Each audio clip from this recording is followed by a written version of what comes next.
This presentation is made possible by these amazing individuals and organizations, whether it was through Patreon, Super Chats, Super Stickers, or by watching, liking, and commenting. I really appreciate each and every one of you.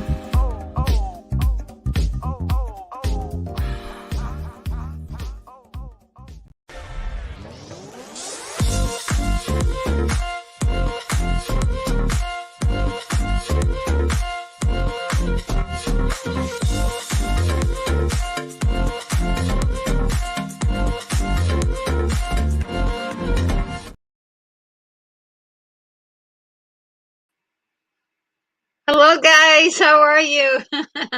Welcome to the Retro Nerd Girl live show. This is the 7th installment of the cartoons of our childhood, guys. There's 8 installments altogether, so one more to go after this one. Thank you so much for each and every one of you that has been watching this all along. I definitely appreciate you guys, and it's just been a lot of fun for me. I never ever dreamt that this would be so much fun. So give me 1 second because of my auxiliary computer has a little feedback on it. So give me one moment.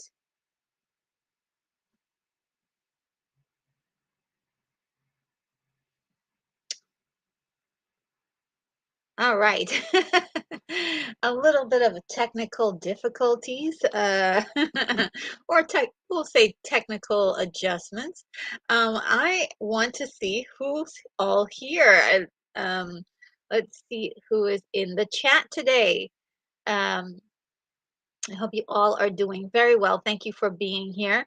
We have first up Lord Toth. Hello, Lord Toth. How are you doing? Lord Toth says, "Hi, everyone. Hi, Retro. Great to see you. Thanks for being number one on in the chat today. Thank you so much." And then we have Unicorn Rampant Studios here and says, "Good afternoon. I remembered to hit the like button." And yes, that is still very important. I really thank you for doing that. And just as a reminder to anyone who's watching this, if you're liking the content and really want to see more stuff like this, as we continue on, please do hit the like button. And let's see if I can get that little stinger for the likes.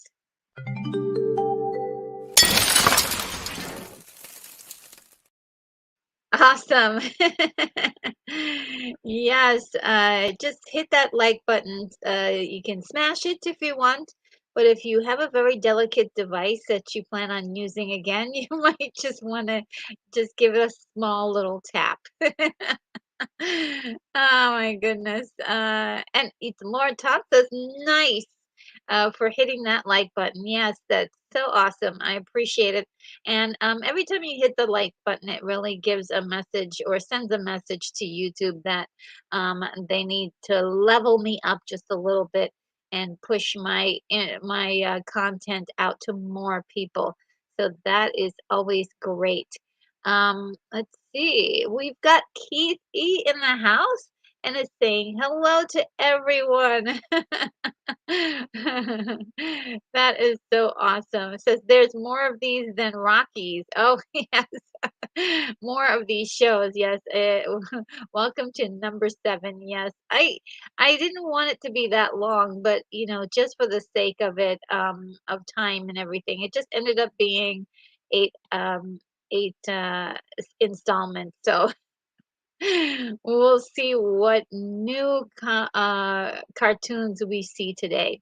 Let's see who else. You guys are saying hi to each other in the chat. I don't want to interrupt that. And William Blake Hall says, not exactly sure how to bring anything material here.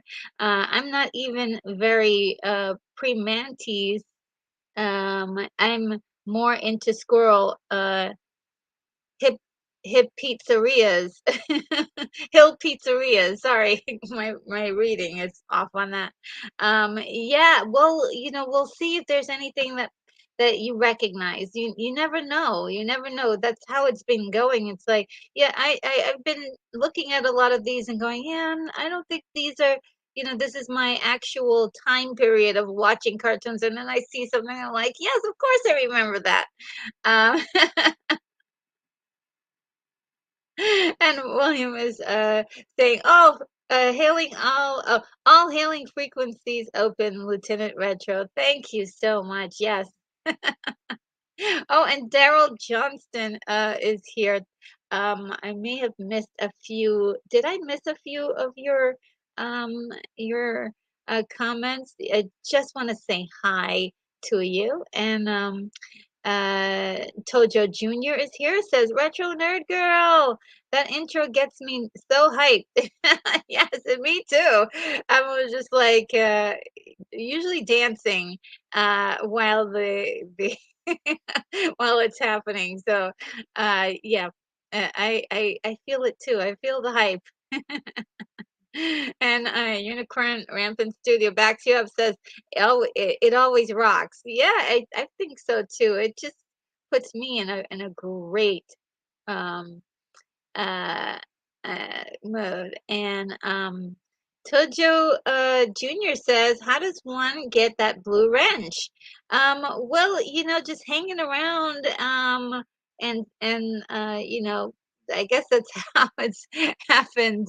Um, we'll see about uh, that, but I don't. I a lot of times it's the people that I give wrenches to are people that I've seen their activity in other streams as well, and they come over and help me out. And there was a really big incident where there were spam bots really attacking the channel, the live show. And so I was like, okay, who do I know will take care of this for me? And I went down the list, and that's basically how a lot of people got blue wrenches. But also it blue wrench is also having the blue wrench also protects you from being blocked, but if I have to know that I can trust like everything that a person says. I mean, I still have carte blanche to undo the wrenching, but it's a long process. There's papers involved, and just kidding. Just kidding. I don't know. We take it by as it comes. And let's see. Daryl Johnson says, "Need to call Colombo. Somebody hasn't hit the like button. Who hasn't hit the like button?" Oh man. We'll do some deductive reasoning here and get to the bottom of this. And William Blake Hall says, "I tend to save my likes to try to boost the ends." Ooh, okay. I like that strategy. You can do that. You can totally do that. Uh, and Unicorn Rampant Studio says, William Blake Hall is a strategic liker. Yes, I mean, he's got a strategy he's working on. He's trying to help the channel. So that's part of the technique. I like it. I like it. And William Blake Hall says, I try. Columbo won't be needed for in his raincoat much in Pittsburgh. Uh, and Unicorn Rampant City says, also agree with what William Blake Hall about the pizzas versus permanati sandwiches. I've never heard of permanati sandwiches.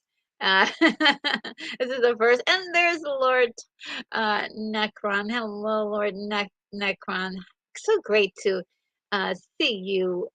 Is just wonderful. You later on, you're going to have a stream, right? So I'm going to try to make that. I do have something that I need to tape tonight, but I'm going to try to make it because I do love your the witching hour, and definitely you're going to have a guest that you're going to interview, and I love those talks. So I'll try. I'm going to try my best. If not, you'll know I'll be there for the replay. You know that. Um, and let's see. And Tojo Jr. says, "Do you have a pre-live stream ritual, or do you just get into it?"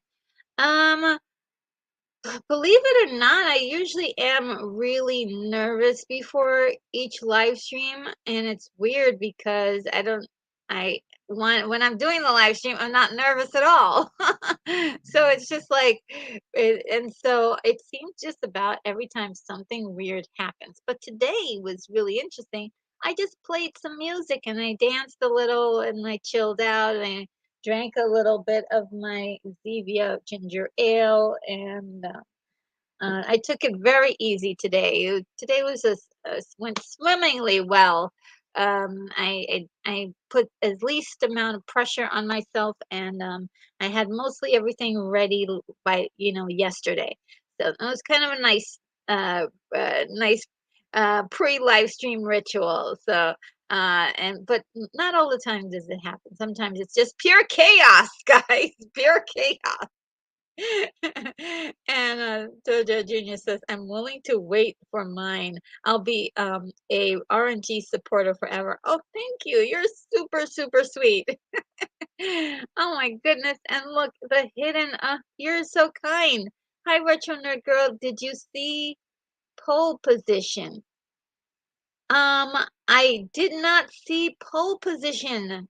So, oh my God, I'm gonna write that down. Um, pole position.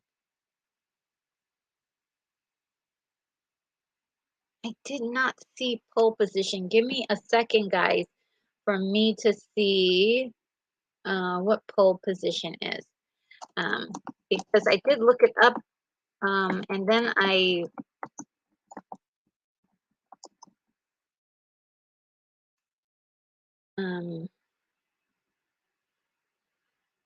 pole position animated TV show from 1984. And let me see some of the images. Yeah, I did not see that. So sorry. Um, I didn't get to see that, but I'm gonna put this in my, let me look and see if I could put this in my, let's see. I don't want to play it, but I'm gonna put this in my watched, like, I have a watch list. So, oh no, this won't let me. Okay, well, I'm gonna save the link so I can watch it later because for some reason it's on YouTube Kids. Um, and so, yes, I will watch it later on tonight. Thank you for the reminder. And I want to thank you so much for the $2 super chat. That is very sweet. That is going to go right into the channel fund to help get the channel a little bit more upgraded. Maybe to put it in the camera fund.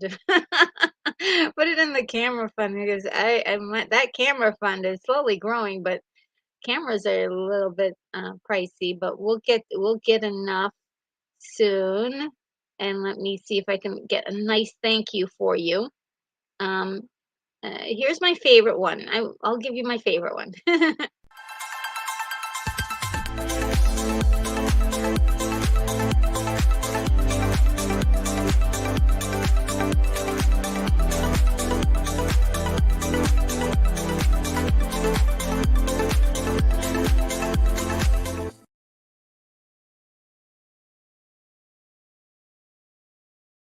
I love that. I love that one so much. The girls and how they react to um the reaction and everything inside that particular drop. I love it. I am actually developing a couple more drops like that, and I hope you guys will like it. It's just gonna take me a little time to make them. And I'm kind of spread a little thin right now, but I do want to make a few more. Thank you so much, The Hidden. You're awesome. And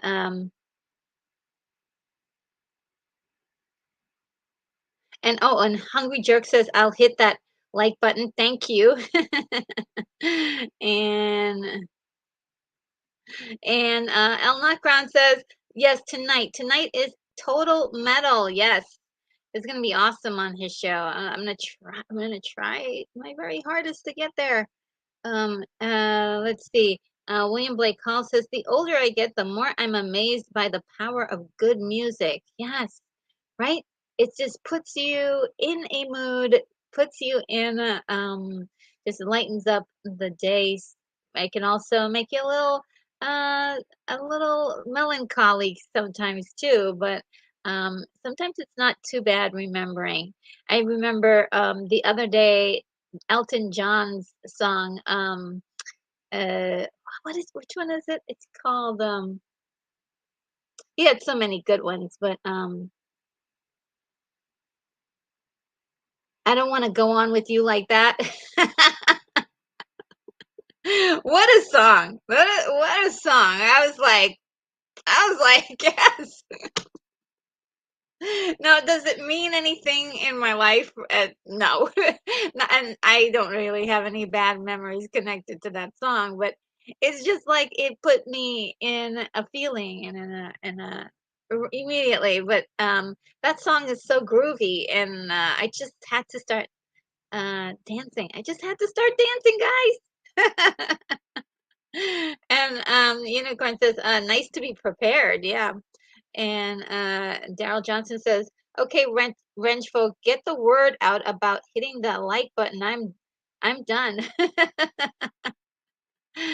Yeah, I mean, don't, yeah, you guys, you don't have to, that's what I'm here for. I can tell people to hit the like button. But yeah, there's 11, let me see. Wow, that's pretty good. Look, guys, there's 11 people here, and I've got 12 likes. That's amazing. How did that happen? So I'm doing really good. You guys are so sweet to me. Um, and let's see. Hungry Jerk says, who's doing a metal show? My friend El Necron, who's in the chat, he's doing a metal show. He usually has it on Fridays it's called The Witching Hour. And boy, are they good.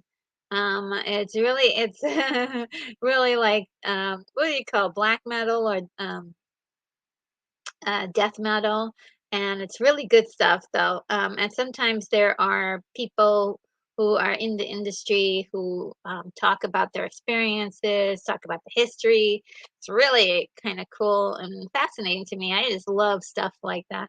And then as we get older and life continues to march on, a lot of these things, even though like I wasn't ever directly involved with that stuff, it's kind of nice to know that was also going on along with the stuff that I was into at the time. So I don't know, I love learning new things. Keith E says, hello to the hidden. Yes. All right, so guys, we have, oh look, Helmecron says, thanks, Retro. Oh, no problem. I mean, it is a great show and I do enjoy it quite a lot. Um, and also, El Necron does some retro things like was it last night or the night before? Did a fantastic retro show on the 80s in general, and it was just um, great stuff. Kind of reminds me of stuff that Thrash Ponda Pons does when he has his shows, and it's kind of like a free for all. Everybody starts chiming in on everything that they remember about the olden days, and it was a lot of fun. We were just throwing out all these really cool ideas about things that were happening in the 80s that we loved, and it was just great. Great show, El Necron. That was a good one. It was called Pandora's Box. Uh, and Tracy Roth Myers is here. Hello, says hi, girly. Oh, so good to see you here. Yes, definitely. And let's see. Okay, so now we are ready for the to go through the list of all of the cartoons that we've gone through already. And let me get my little, I do have a cue card here to help me figure out which one it is. Okay. All right. So I am going to add it to the stream. And it's in this form because for some reason, when I try to make a slideshow, it only lets me go to about 200, and then I have to, um, yeah, it won't let me go any further than 200. And I, of course, have um, hundreds of entries here. Maybe I think about 400 is a little over 400. Mamma mia. Mamma mia. Can't that's right. You can't sing and it'll get flagged. I believe I have 447 in total.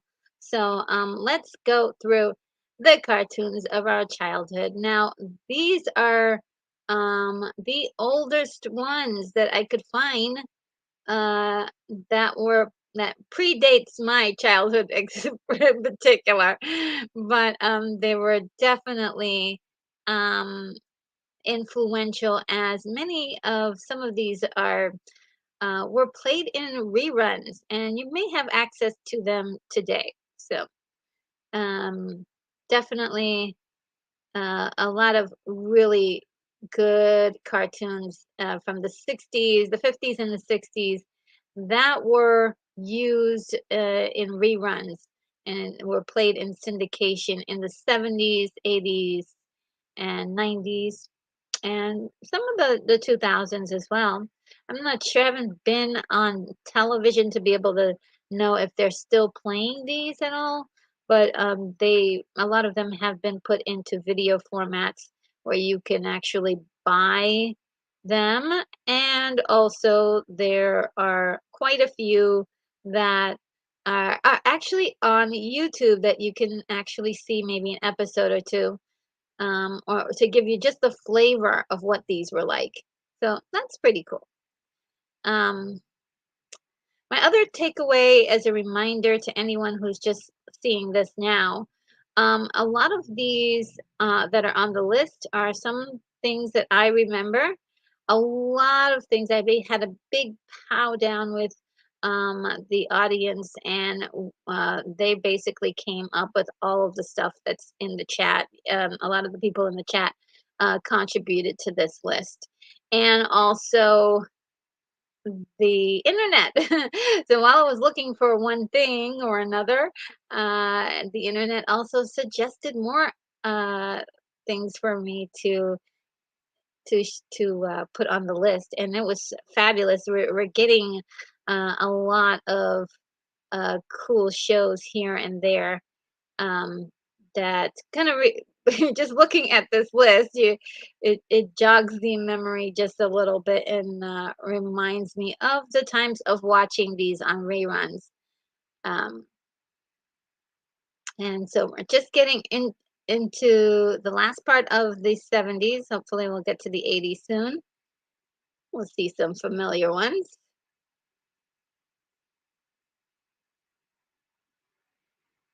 And there we go. We're in the 80s now. um, and yeah, some of these I totally missed from the 80s, like the Ulysses show. Oh, and there's the shirt tails we were talking about last time. Uh, uh, so many of these shows are just bring back such wonderful memories, like Masters of the Universe. That was my jam, and the other one that I really loved so much was Voltron. Um, it was, of course, Transformers, Gem, and the Holograms, She-Ra. I didn't see Mask. That was one that I missed completely, that I need to catch up on. But yeah, the Thundercats were amazing. Teen Wolf. I used to love Teen Wolf. On Saturday mornings, and the Teenage Mutant Ninja Turtles,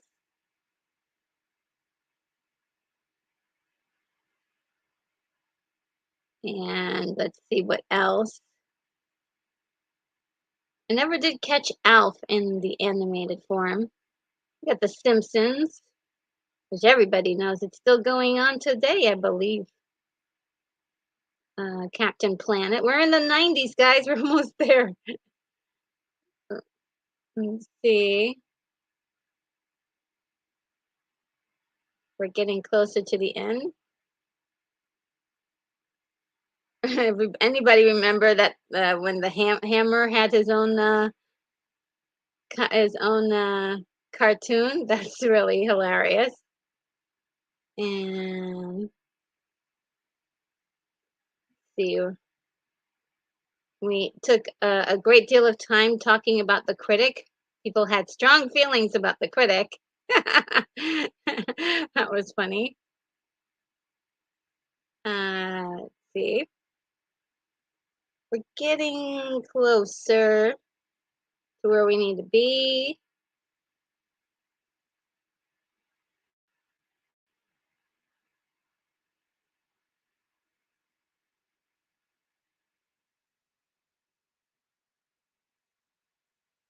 Okay.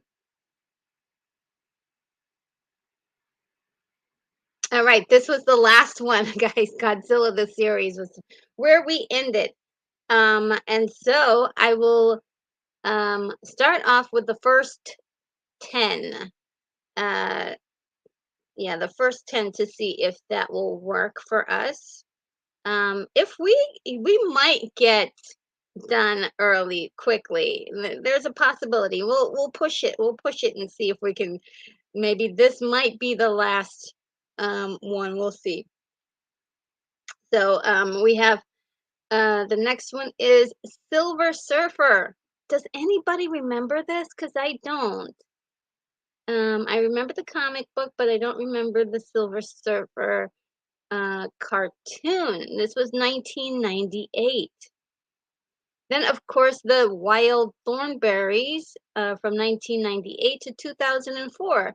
I do remember this uh, uh, a cartoon, but I did not see a whole bunch of them because the art style is really kind of interesting. It's not the prettiest art style, but I did see, I would say maybe like maybe 5 or 6 episodes of these guys, and they were interesting. And of course, SpongeBob, guys. Oh my God! I now this is one that I can watch endlessly. You have to pull me away because SpongeBob is just addictive to watch. It's silly fun, and it's was from 1999 to the present day. Really, very endearing cartoon, I think. It's a lot of fun for me to watch that show. It's just mindless fun. And then Dragon Tales. Now somebody was talking about Dragon Tales. They were mentioning it last week. 1999 is when they started and kept going until 2005. This is one that I missed entirely, but it looks really cool. It looks like fun. Then we have Sabrina, the teenage, Sabrina, the animated series. This was 1999 to 2000, and I believe this must have come behind or after the TV series because I remember the TV series being on, I believe, in the mid 90s to the late 90s. And actually, like late 90s, even like pushing on the early aughts, the early 2000. Um, and I absolutely love that show, but I didn't get into it when everybody else got into it. I got into it after, like a little bit later. When I got Amazon Prime, I just watched it one day, and I was like, wow, this is really good. I thought the writing on that show was really good. We've got Little Bill, and you know who this is supposed to be, right? Bill Cosby as a kid. Very interesting that there was a an animated TV show, and this is from 1999 to 2004. Then we have Mission Hill, 1999 to 2002. And this is one I missed entirely, but I do remember seeing maybe advertisements for it. I knew it existed. Then there's show that I think everybody knows about, Family Guy, which started in 1999 and is still going on to this day. A lot of inappropriate humor. Uh, not so sure if it's for children necessarily, but I'm sure a lot of kids watched it. And there's definitely a lot of inappropriate humor that is super hilarious. I'm sorry, but sometimes inappropriate humor is hilarious. Then we have Batman Beyond, which I didn't have the pleasure of watching. I've heard so many people say how much they really love this show. And it's from 1999 to 2001. And then the last one in this grouping is Futurama, 1999 to 2023. Believe it's been off and on, right? Not quite the entire time. Now let's see what you guys are saying in the chat. I don't mean to ignore you guys, but let's find out what you're talking, what you think of this list here that I've put together. Um, let's see. And let me catch up with you. I don't want to interrupt your personal discussions there.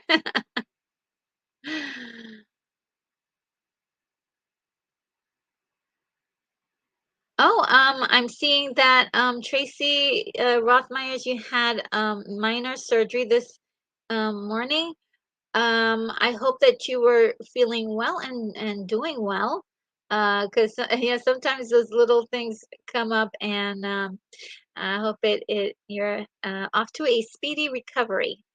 Is what I would say. And Hungry Jerk says, "I hate Scrappy Doo." Okay.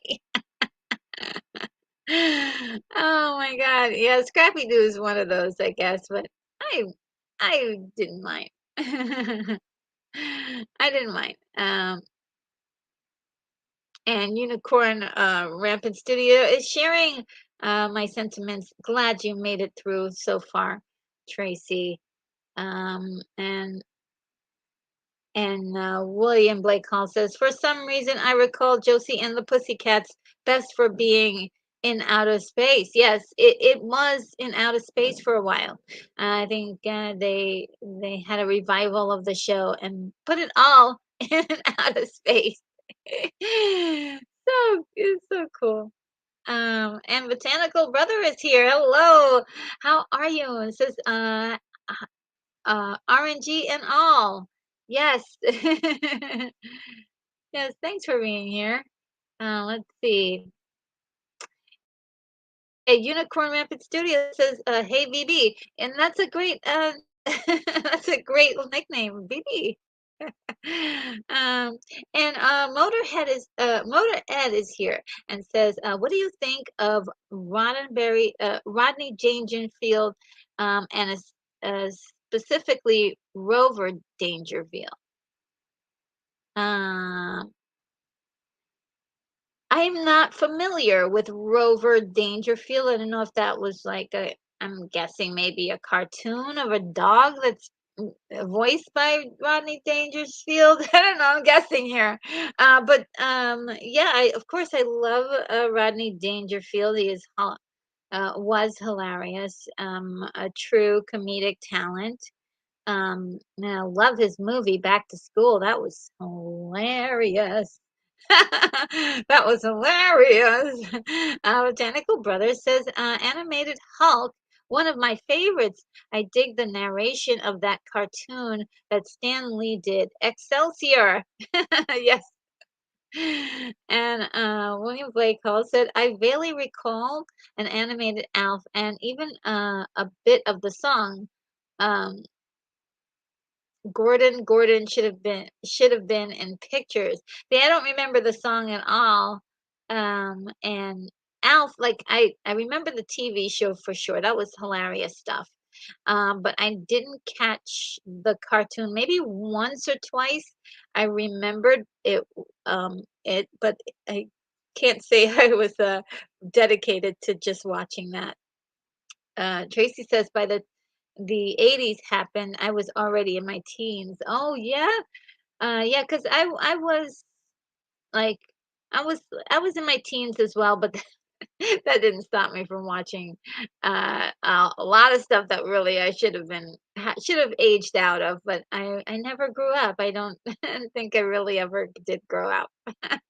My Danica Brothers is traveling through time. Flux capacitor is on overdrive. Oh yes. That's a great one. I should write that down. Uh, traveling through time,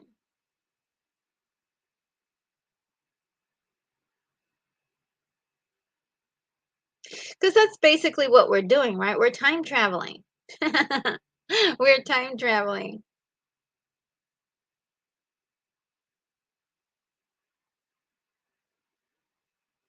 and I love it. I love this time traveling.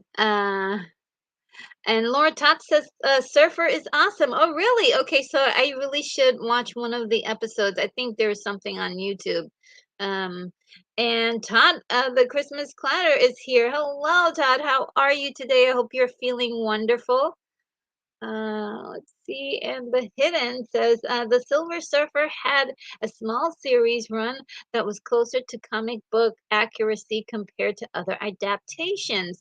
Well, wow, I didn't. Okay, see now I'm interested, very much interested in taking a look at that.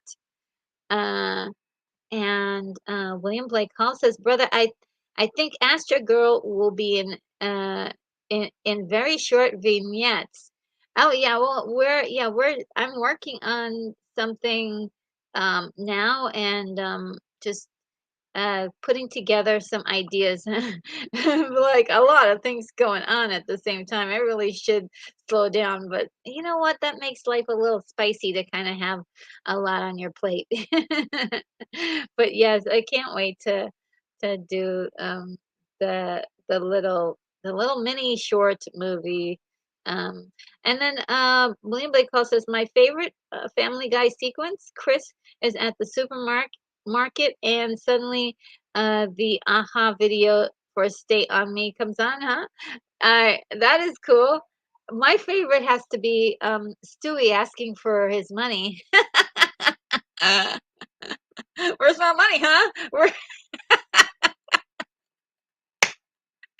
So I'm sorry. That was that's just gotta be one of the funny one of the funniest moments for me in this show. Um, And Unicorn Rampant Studio says, "Take on me." I can't really. I'm not gonna sing it, but yeah, I hear that song every every day for my song list for when I work my on my day job. It's really one of the coolest songs. um, and yes, you're right. Take on me. And Tracy Rothmeyer says, I liked Futurama. Yes, me too. That was such a good show. Just I liked the idea that they had for the future. This, I mean, this was like if somebody got Star Trek and made it silly. This is what, but and had fun with it and had the creativity of Star Trek in in a show. That's Futurama to me. Very good. The relationships were intense and fantastic. There were so many amazing episodes. My one of my favorites is the Parasite episode. Love that. Love that episode. And it's so intense. Like and then there's the other one where they do that time travel. Was it time travel? Where they well not it's not really time travel that time keeps going on and it keeps repeating itself over and over and over again and the characters are in different forms like they're apes in one thing and then there's so many different forms of the same thing until it's repeated that they are the same people again. It's so great. Just so many wonderful ideas on that show. Just wonderful wildly creative ideas.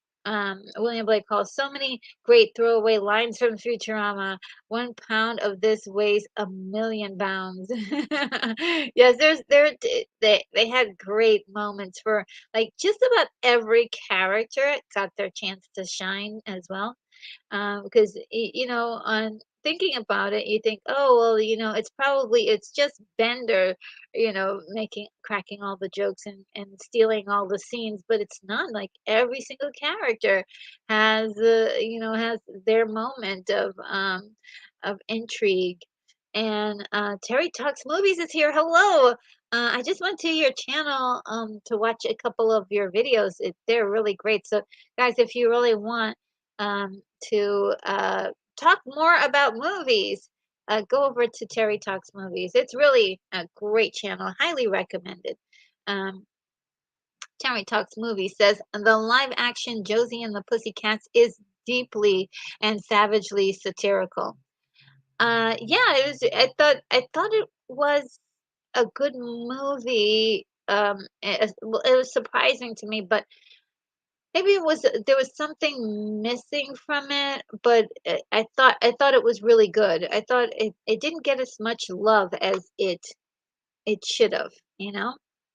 And Unicorn, incredibly funny at times. I believe you're talking about Futurama, right? It's really good.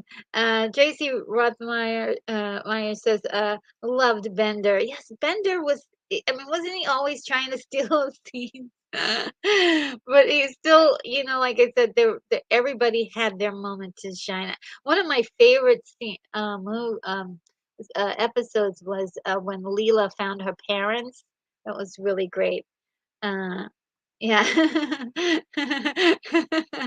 the hidden says, Retro Nerd Girl, have we talked about the Gummy Bears cartoon? Yes, well, I believe that they are on the list, the Gummy Bears cartoon.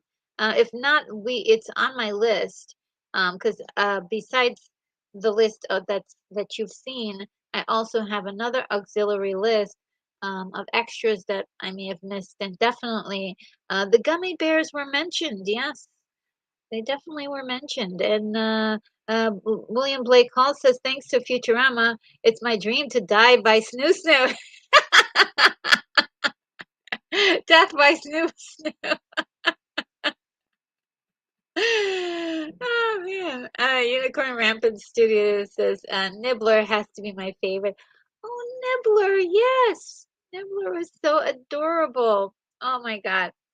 Uh, it makes me want to watch some Futurama right now. Um, and the hidden says, how interesting was the cartoon Sky Commanders? Um, I've never seen Sky Commanders, to be very honest with you. I That's one that I haven't had the pleasure. Does anyone know about Sky Commanders? We've got to get to the bottom of all of these. We've got to learn about all of these cartoons. And Winter Soldier is here. Hello, Winter Soldier. Silver Surfer is on Disney Plus. Thank you. Let's write that down. Let's write that down. See, I take notes for just about everything. So, Silver Surfer.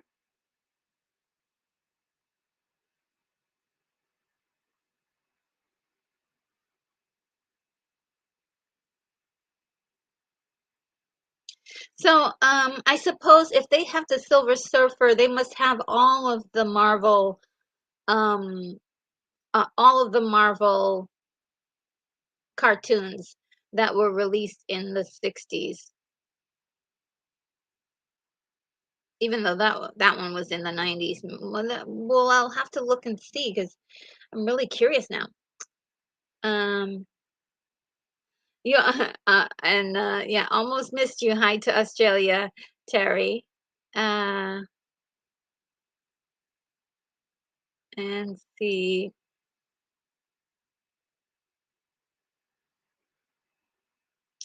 And oh yes, Unicorns Rampant Studio says things take time regarding the special things that I'm working on behind the scenes. Yes, it just takes so much time. And Keith he says if you want something done, give it to a busy person. That's funny, yes. And Unicorn Rampant Studio says, welcome, familiar faces. Yes, to everyone that's here. So great to see you here. It is an absolute pleasure to have you here today. So glad you could make some time for the show. And the hidden says, Cubics, released as a cartoon in 2012, was awesome to watch on television. Oh, I've never seen that one. I probably told 2012 I wasn't really looking at cartoons very much, unless they were on the Cartoon Network or if they were on Adult Swim. Let's see. Unicorn Rampant Studio says, side note, don't forget uh, the Living Daylights Bond theme. Love it.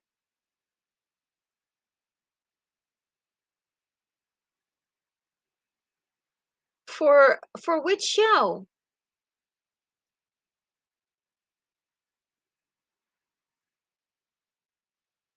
For I'm sorry, he broke me. Does not compute. Does not compute. So, yeah, for which show? Oh man. The hidden. I don't know. Someone already mentioned it. Silverhawks. Oh yes, the Silverhawks. That was a little bit while back in the chat, but the concept seemed illogical to me. I often wish the Silverhawks concept served as a power upgrade to the characters in G-Force. Oh, okay. Yeah, they did look a lot like the G-Force characters. They had a lot of the same mirroring kind of characters, if you will. And Terry Talks Movie says, thanks, Retro Nerd Girl. Oh, my pleasure. My pleasure, absolutely. And Terry, and William Blake Hall says, Terry Talks Movies recently found some very good old movies, very cheaply. Anyone can check them out. Yes, I mean, um, um, you know, suggested to head over there. Lots of, if you love movies. Um, and oh, Tracy Rod Myers is saying that she's going back to sleep. Have a great night, folks. Oh, well, oh my God. Well, you take care of yourself. And of course, I hope that you heal up. And we'll see you when you're feeling better. And have a great night of rest. And yes, William Blake Hall says, pleasant dreams. We appreciate you stopping by to say hi for a few minutes. And Unicorn Rabbit City says, I hope your pain is not too much to bear, Tracy. Have a good night. Yes, absolutely. We share those sentiments. And Terry Talks Movie says, yeah, Disney Plus has a lot of Marvel, but not the 60s cartoons. Oh, no? As far as I could see. Where can I get the 60s cartoons? Maybe that'll be on, probably can get it on, that one channel that one streaming service that's been buying up everything. Uh, uh, let's see. The Hidden says that 1988 RoboCop cartoon was an awesome cartoon to watch compared to its later version and UPN live action TV show. Wow, I totally did not know that I heard about the RoboCop cartoon from you guys, but I did not know that there was also a live action TV show. They were trying to milk the heck out of RoboCop, didn't they? I didn't even know about the sequels until like a few years back. I'm like, they made sequels to RoboCop?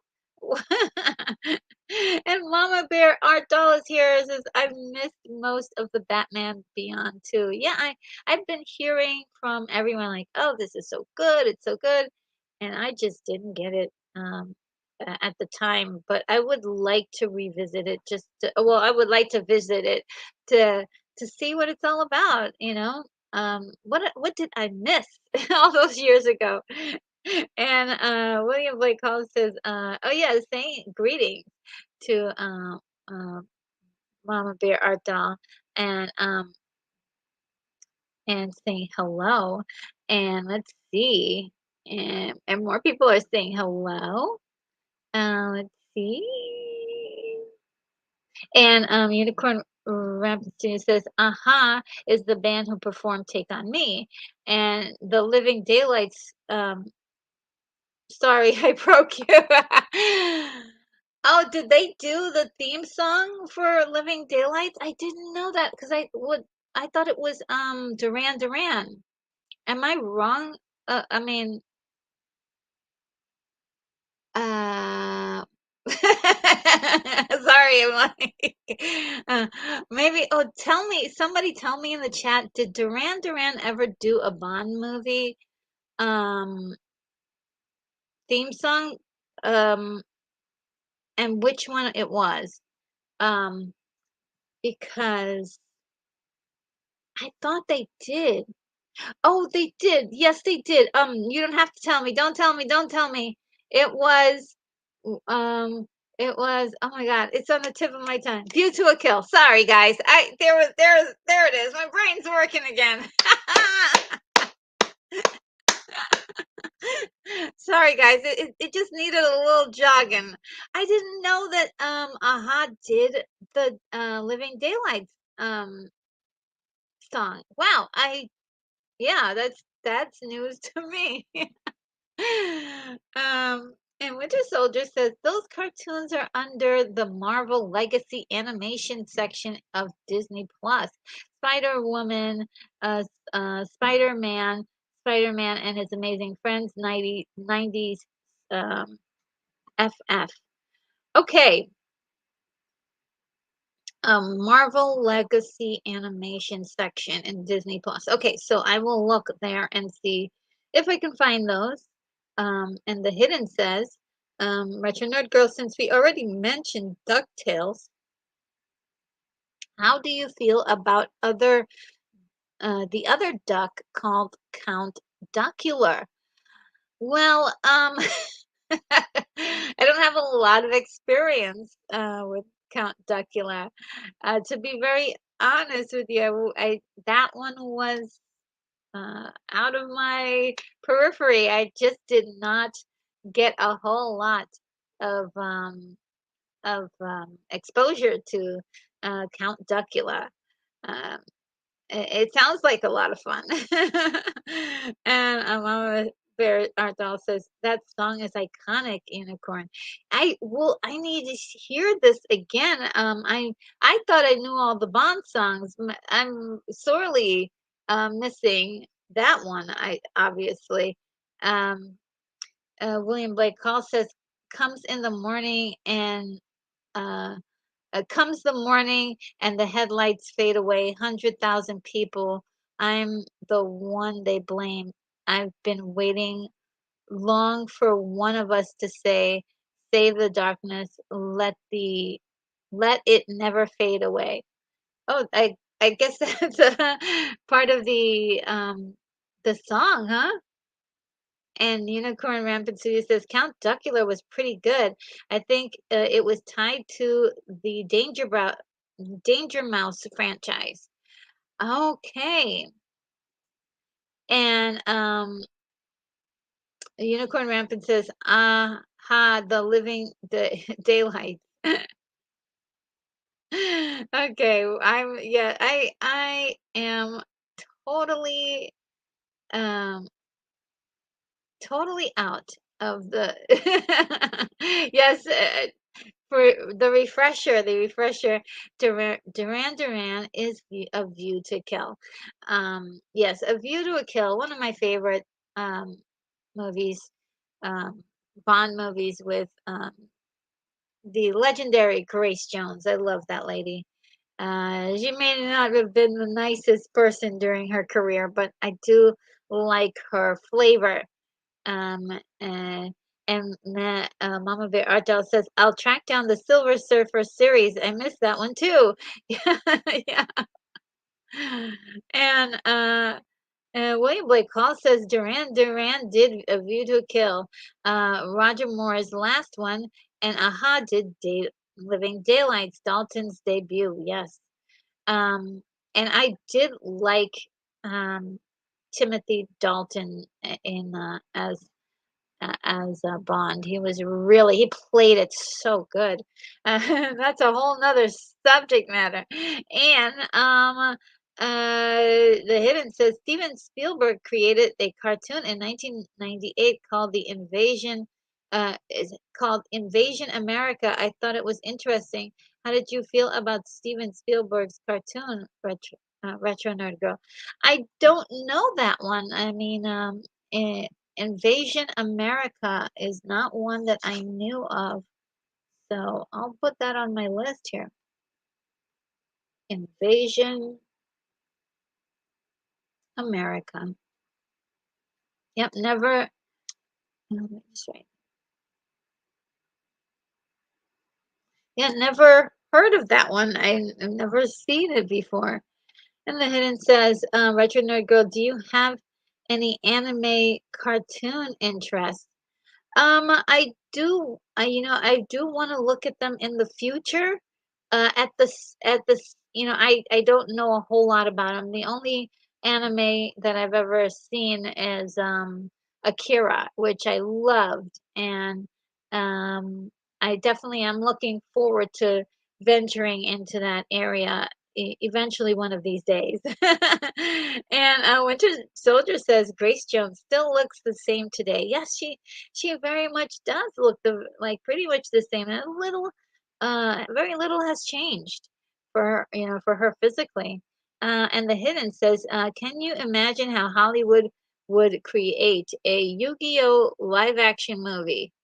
I don't think that they could do it, but uh, I don't think they should. I don't think they should do it or could do it. To be very honest with you, but um, a I wouldn't mind another animation movie. I really wouldn't mind that.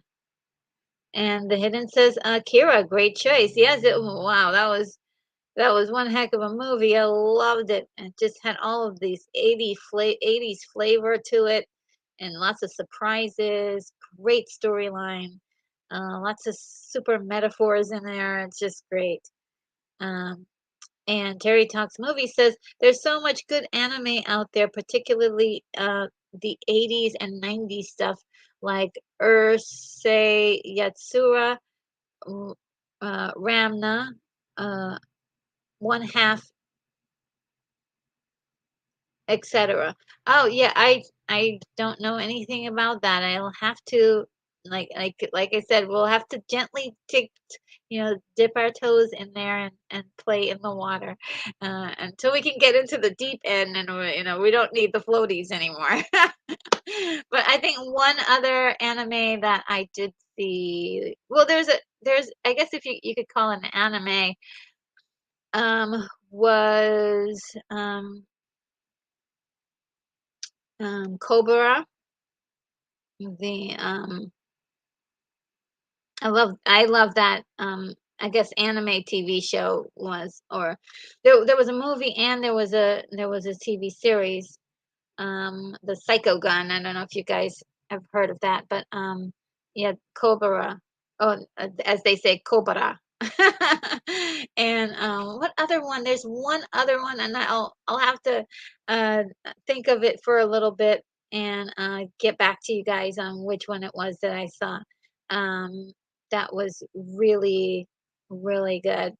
And Mama Bear Adele says, I can't picture Sky Commanders, but I might recognize it if I see it.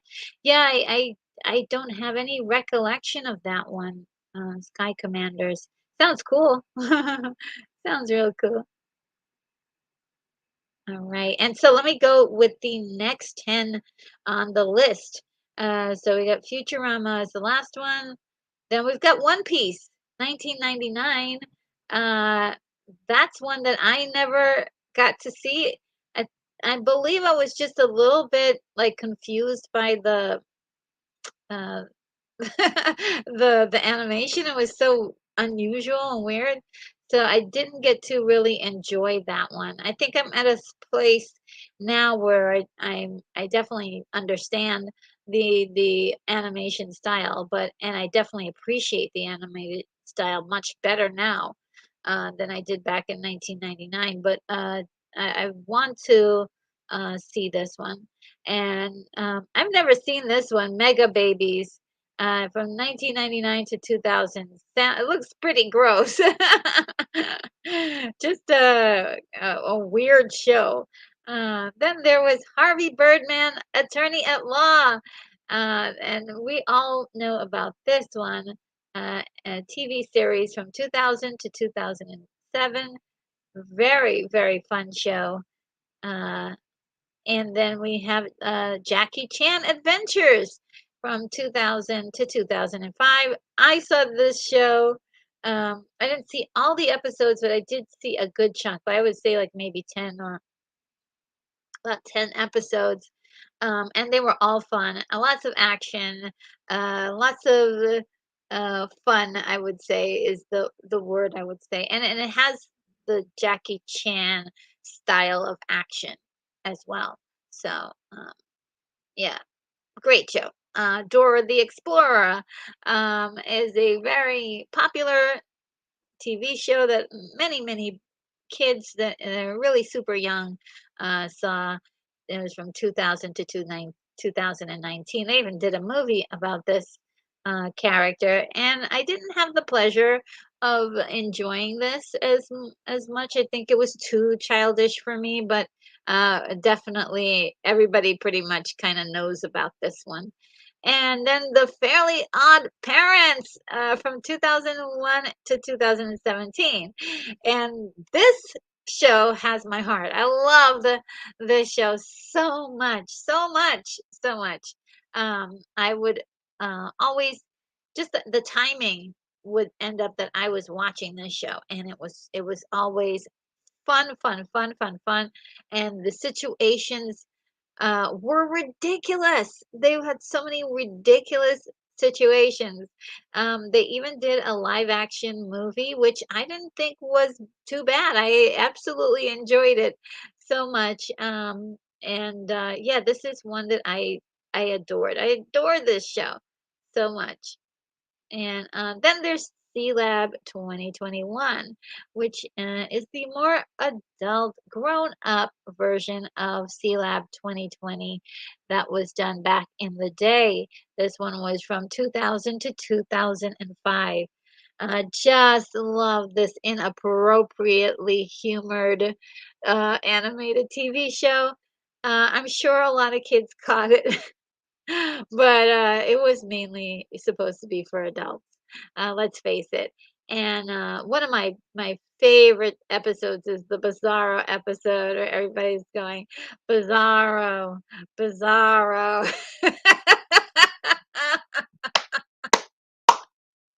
And then there's that little thing that was like, I'm helping, I'm helping. What a series. It was really a lot of fun. And yeah, I enjoyed this so much. Then there was Static Shock, which I was able to catch this, believe it or not. It was from 2000 to 2004. I really couldn't catch a lot of these shows, but this particular one I did catch, and it was a lot of fun to see this character. But I didn't get all. I must have seen like maybe 5 or 6 episodes. So they did have a formula for each episode. It pretty much had like a rhythm to it, which I enjoyed. I enjoyed a lot. Iyunasha, if you want to say, I guess this would be considered anime, right? Um, I watched this definitely, um, and I can't say I understood all of it, and so I would probably need to watch it again, updated for my understanding of many things. So yeah, Inuyasha is one that I watched, but I don't really think I was conscious of everything that was going on or understood everything that was going on. Then there is the Justice League Unlimited that was in 2001 to 2000. I totally missed all of this. Had no idea it even existed. Um, but yeah, this is one that I can't wait to catch up on. Then there was The Mummy from oh, actually, let's take a break. Let's take a break. This will be the end, and we'll before we get to the other ones. And so let's see what you guys are saying in the chat about these. And so I am totally confused here. Sorry about that. Terry Ducks movie says One Piece is on Netflix here at the moment. 13 seasons of it. Really? 13 seasons. Wow. Uh, that's a lot. What am I talking about? I've seen a lot of anime when I think about it. Like Go Lion, I saw that. That was pretty intense. The original Voltron. Uh, oof, that was. that was an eye opener. Uh, Terry, yes. Let's see. Um, Unicorn Rampant Studio says Dr. Katz is in here somewhere. Yes, Dr. Yeah, it's just that that show was insane. I loved it. And Lord Todd says One Piece. Yes. And Unicorn Rampant Studio says, I might have missed it, but if Dr. Katz was part of another stream, then we definitely need to add that one in, considering the all the famous people who appeared in it over 6 seasons.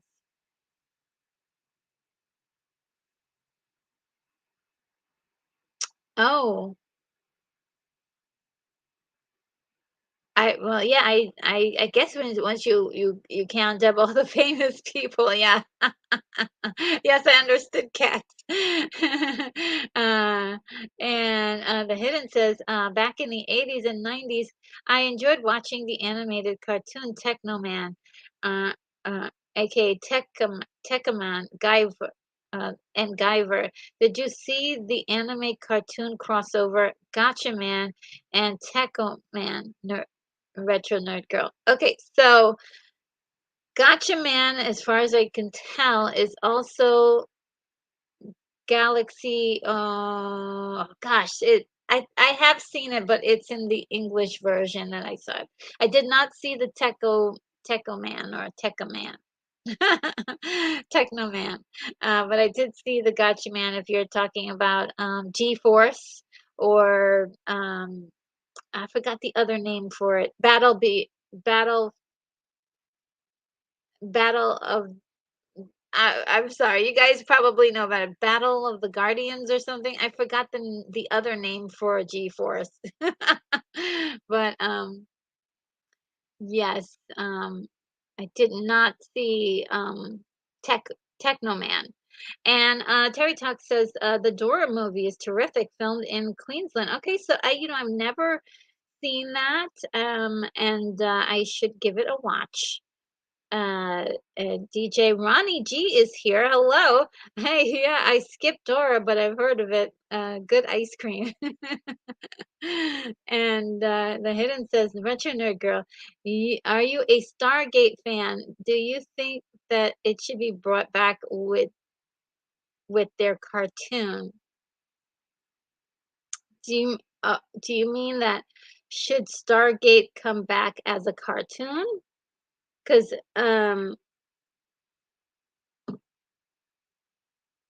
It's I don't know. I'm not exactly a Stargate fan. I really love the first Stargate movie, and I have seen a couple of the series, not all of them, but quite a few. And then kind of didn't. I wasn't able to watch, all of it, and so I fell off. And then there was a lot more stuff that I missed.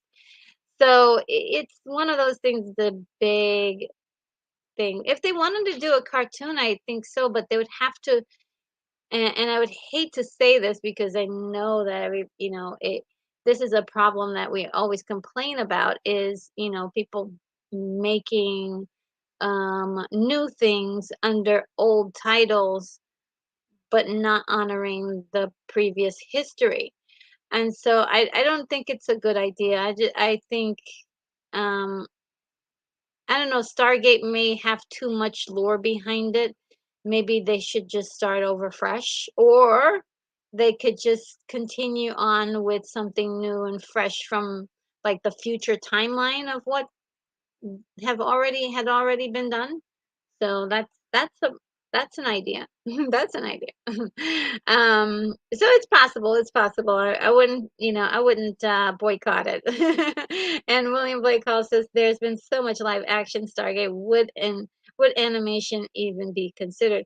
Yeah, you never know. But maybe if it was like a really good take, like a different take, you'd have to change it in some way and make it really new, for which I don't always agree with modernizing franchises, So it would be a touch and go situation, as long as, or if we knew for sure it was going to be told so far into the future of any of the timelines we've already seen, that it would, substantiate the fact that it was different. I hope that makes sense.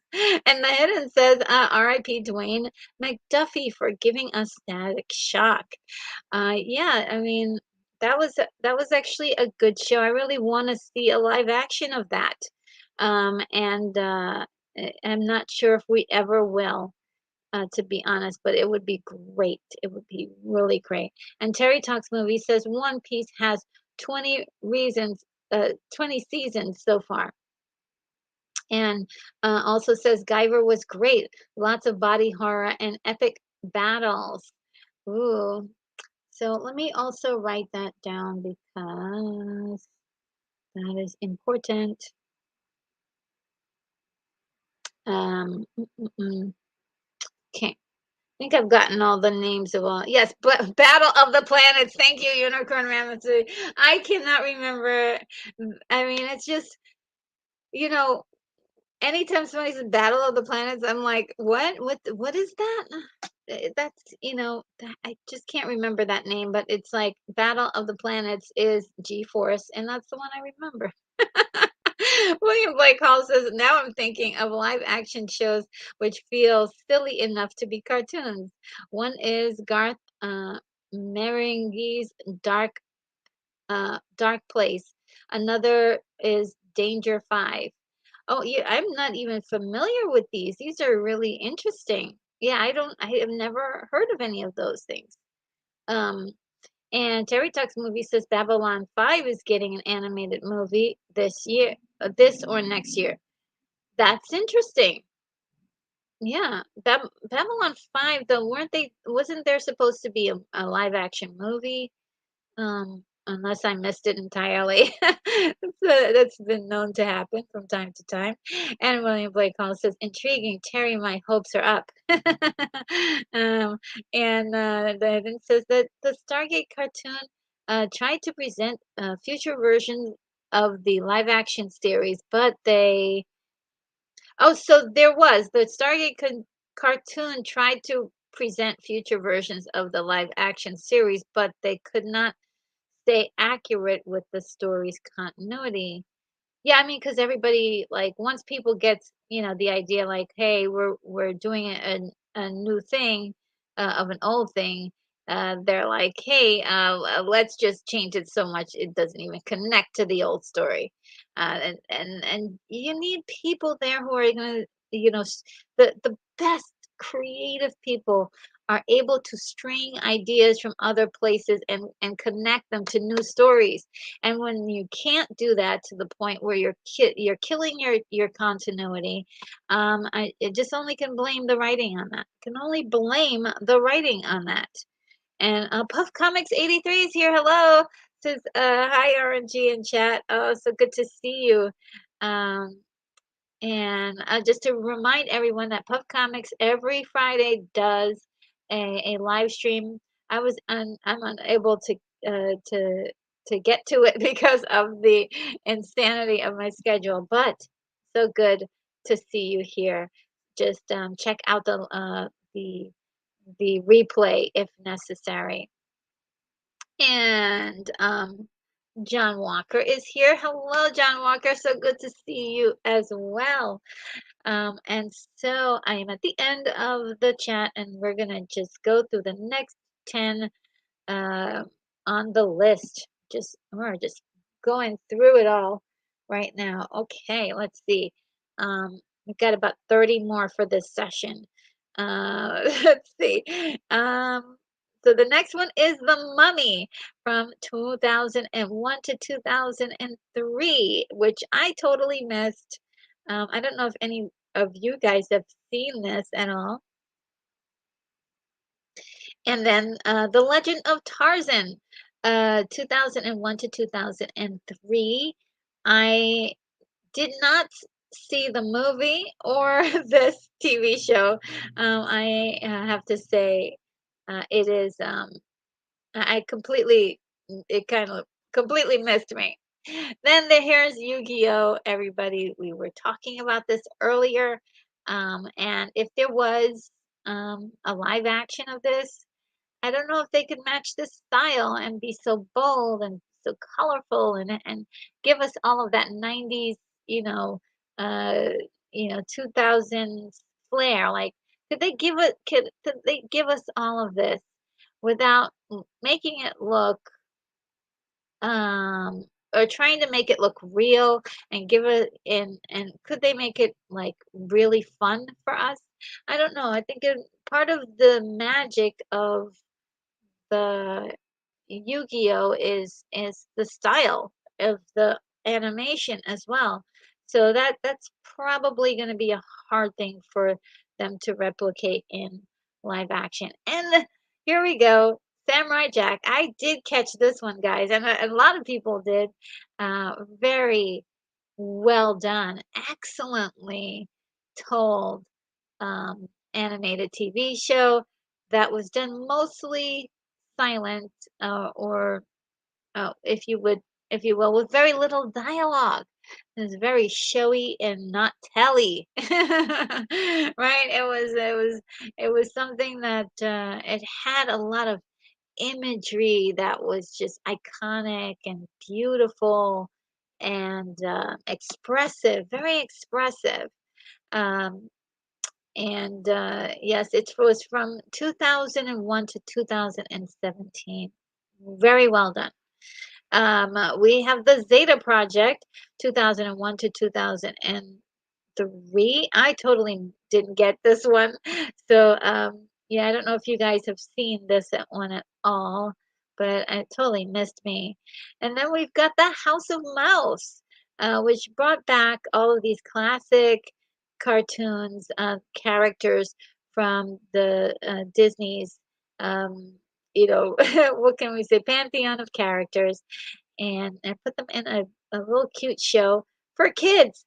It's from 2001 to 2003. And every so often, I would wake up early in the morning and catch this. And it was really a lot of fun.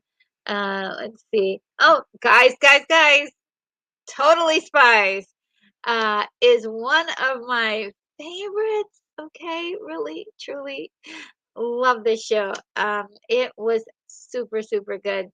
It was from 2001 to 2014 and had a lot of the style of the early aughts, but they had a lot of really cool conceptual spy storylines that I absolutely loved and mixed it in with a high school setting.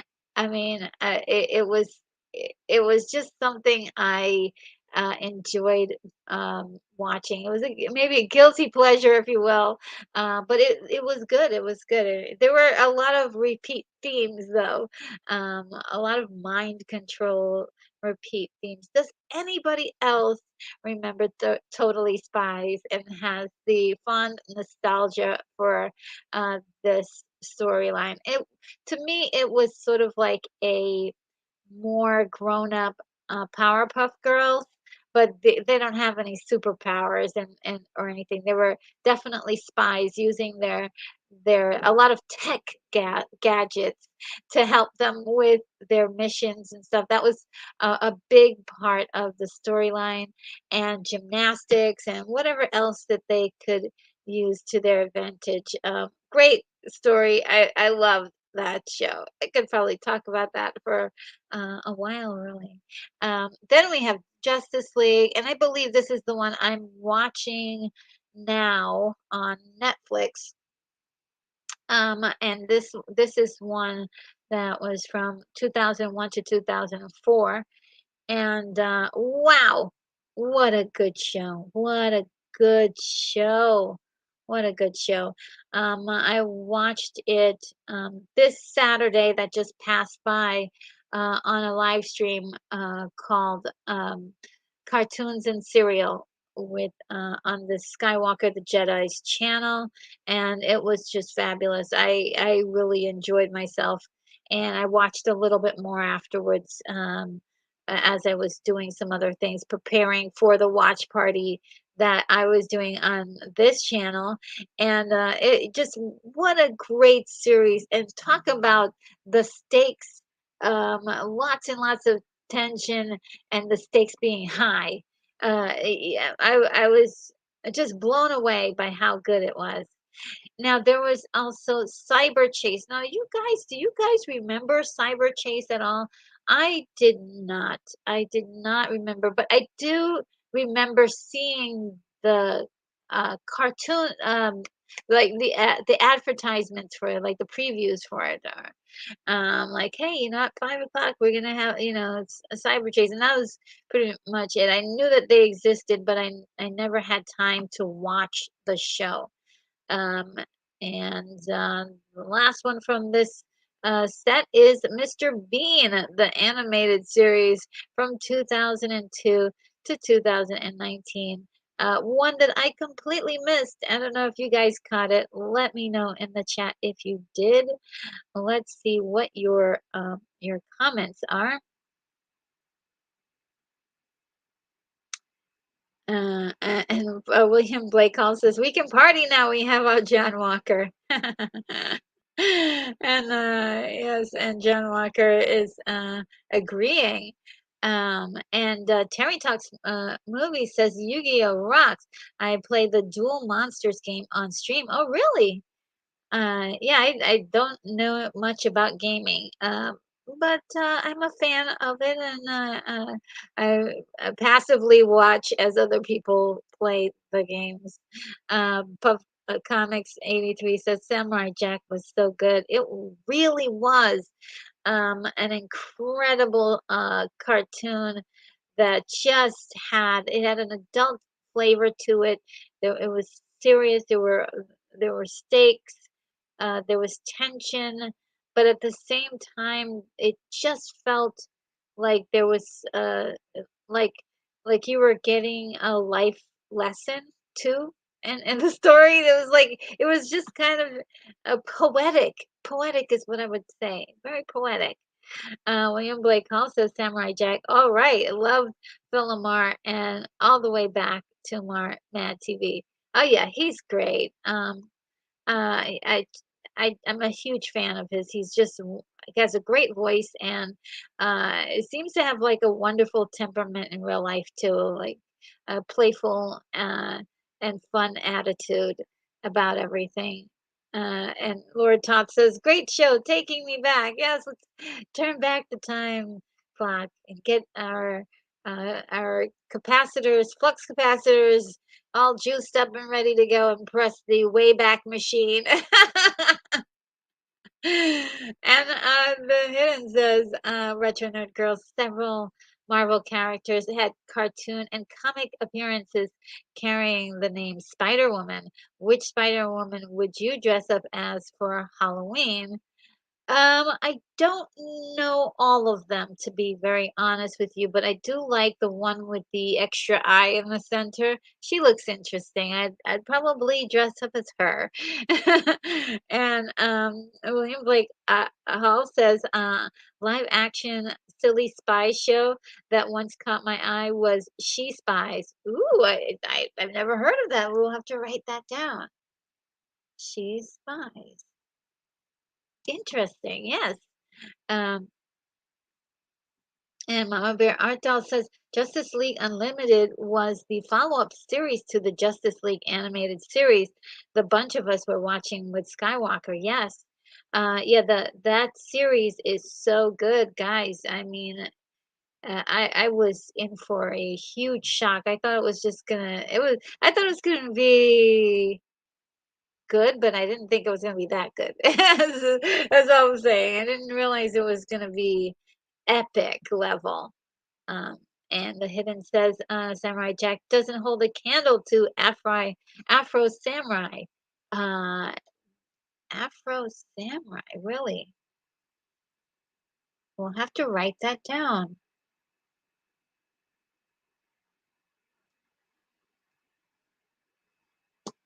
Yeah, never heard of that.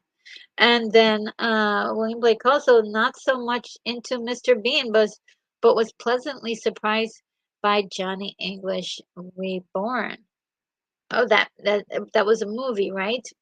Yeah, I never heard of that animation show. That's for sure. All right, the next one we've got My Life as a Teenage Robot, which I've seen. I've seen a few episodes of this, and it was cute. I thought it was like it almost had a lot of the Powerpuff Girls flavor in it. And but there was something really good about it and fun about it. Um, is pretty much all I can say about it. Is that it didn't blow my mind or anything, but it wasn't like my favorite thing. But she was so adorable and cute.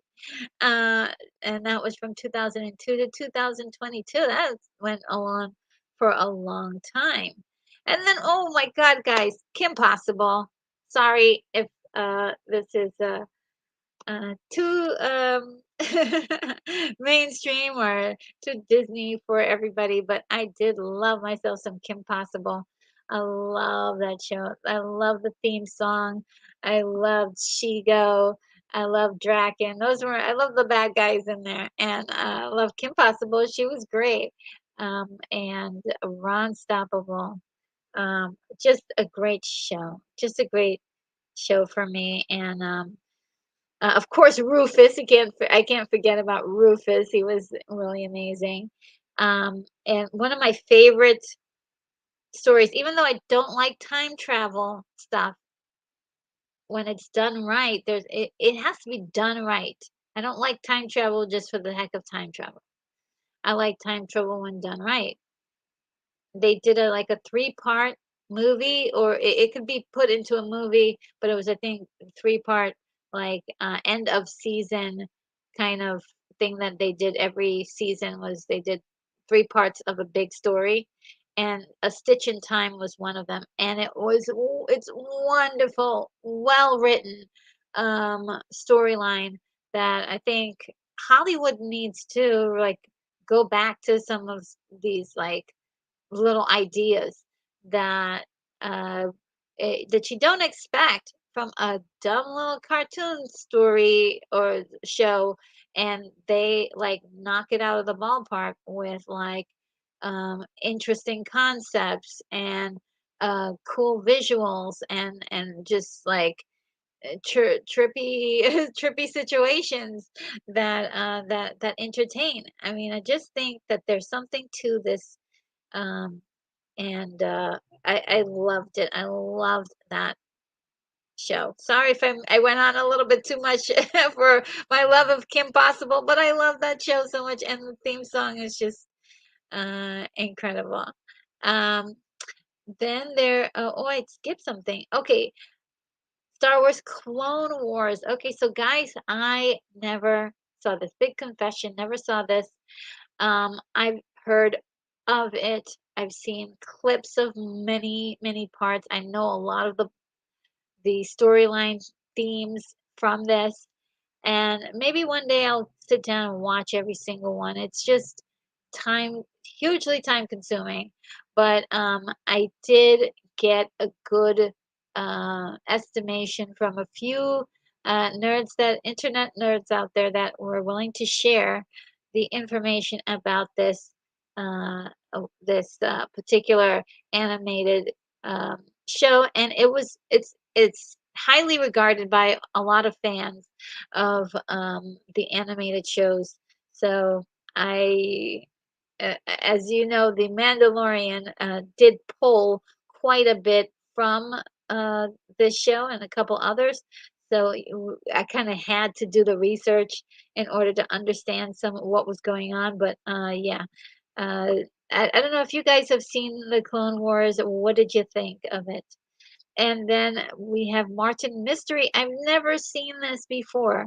I did not have the pleasure to. It was from 2003 to 2006. Then Danny Phantom. I loved this show. This was I was really kind of surprised when, going back to look at all of these cartoons to see like, yeah, there's going to be ones that I've never seen before, but there's actually surprisingly a lot of them that I loved. And Danny Phantom was one of them. And it had a strange premise, but for some reason it was captivating. It was very captivating, and it's so cool. It's about a boy with some strange powers. And then Teenage Mutant Ninja Turtles, 2003 to 2010. I didn't get into this one because I think I was still in love with the previous um, iteration of the Teenage Mutant Ninja Turtles from like the early 90s. So I just didn't these were different, so my brain was like, nope, I'm not having it. But I would love to catch up with it. And then Full Metal Alchemist. This is one that I actually did watch. This was from 2003 to 2004. Now, another thing that I wanted to say is that I didn't fully understand everything that was going on, but I did like it. I used to always try to figure out what's going on with this show because I was always trying to figure it out. Um, but it and it's kind of dark. It gets dark at some points. And yeah, that was a good one. Then there's Duck Rogers from starring Daffy Duck, which I loved. I really did enjoy this from 2003 to 2005. What a fun show that had sort of a retro feel to it. And then Teen Titans from 2003 to 2006. Guys, I loved this show. And it took me a while to get into other iterations of Teen Titans because I love this show so much. It had heart. It had story plots that were riveting, and just the character development was incredible. Loved that show. Then we have Peppa Pig from 2004, and from what I believe, they're still doing stuff now. Um, or maybe it was just in 2010. I'm not sure. 2004. But I never did see this one personally, but I saw of it. I knew of it. And see, did I? Is that the last one? Okay, yes. So that is that one. Um, let's see what you guys are saying about Oh, the choices, the things that I've pulled up. Let's see. Mr. Bean, Terry Talks Movie says Mr. Bean stole so much from Jacques Tati. Um, I could never say that name properly. Jacques, Jack. Yeah, yeah, Jacques Tati. That I can't watch it in any form. Oh wow. Yeah, I don't know who that is. Jacques Tati. And William Blake Hall says, a shame. Still would have still have fond memories of Mr. Hewlett's holiday. And William Blake Hall says, time travel is like cooking liver. It has to be done right. Yes, yes, yes, yes, yes, yes, yes. Yes, yes, absolutely. Yes. Waco says, we already have a little thing called memory. That's enough for me. Yes, the memories. We have the memories. Oh, and Woodrow is here. Were you put off by the Clone Wars art style? Oh, wow, you're bringing up something I didn't even think about. Yes, the Clone Wars art style, Woodrow, was really kind of a shocker for me because it was very different. It didn't have a warm feel to it, and there's something cold and harsh about it. So yes, it is, and it's probably one of the reasons why I'm still kind of dragging my feet on actually watching them. But yeah, you're absolutely right. The the look of the comic style is so important to how it welcomes you in to watch it. You know? And Keith E says, William, I love your liver cooking comment. Isn't it great? It's a great one. Um, and PubComics 83 says 2003 TMT was really good. It was more in line with the original Mirage comics. Really? Okay, so that's why I've got to go see it because uh, the original um yeah, the original TMT, I do know that a lot was changed about the turtles from the original comic books because of the violence, and they wanted to make it definitely for kids to be able to buy those toys. So that was connected to the show. So I think it's it's very important to know that, it's very important to know what you're saying here, that it's actually more in line with the original comics, and I want to see that for sure. And William says, the time travel cooked very tender with gravy and onions. Ooh, yum.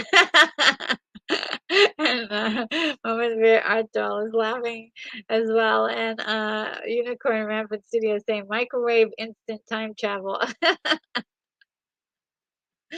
Yes, probably not gonna be as appetizing as a slow cooked time travel, where people actually think about what they're doing with the time travel, and why they're using it.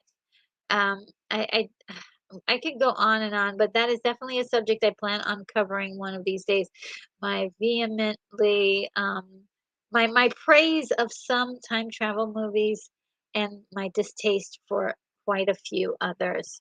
And we'll put Star Trek 2009 on the top of the list of a lazy way to use time travel. Although it is a very good film, as a lot of people put a lot of work and love into it. And then Lord Toth says Titans Go. Okay, Titans Go. Uh, yes, Teen Titans are amazing. And you know what's really funny? The Teen Titans um, Go series that's happening now. That little series is hilarious. I remember one day, just I don't know, for some reason I went down a rabbit hole, and all of a sudden I was next thing I knew I'd seen like 13 episodes or something ridiculous like that, and I was like, wow, this is just like nothing but chuckles the whole time. Just great. Um, Hilarious stuff.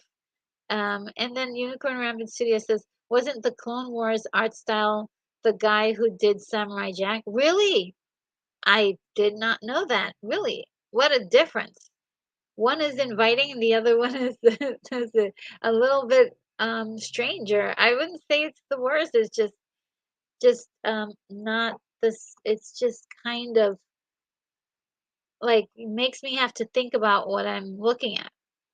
Um, And Mama Bear Art Doll says, Totally Spies was fun. Yes, it was. I mean, they were so hilarious and funny. Uh, they had their own lexicon, and it was just great. They're just the cutest girls, always getting into trouble, but not in the way of a bratty. They weren't bratty about it. It was more like they would fall in love with some cute guy, and it turned out that he was like a bad guy who was, or someone who was brainwashed. Uh, it's really the storylines were great. Oh they had cookies once that were so addictive that everybody was eating up all these cookies, and and they were all like it was just it was insane. The person who created the cookies wanted to take over the world, and it was really cool. They had storylines like that that were silly. The hidden says retro nerd girl. Do you remember the masked '90s cartoons version called Vortex? No, I don't remember Mask at all. But you guys, people in the chat told me about Mask, and it's on the list. But I never was able to see Mask, unfortunately. I probably opted to see something else instead during that time. Um, I just wasn't exposed to it as much. And William says Jacques. Okay, Jacques. It's a, but I mean, what a pity that we can't use the other word letters in the. We can only use Jacques, but we can't use the rest of it. Ah, okay. Thank you for educating me, William. One day uh, I will be completely sophisticated and elegant, like Eliza Doolittle was transformed in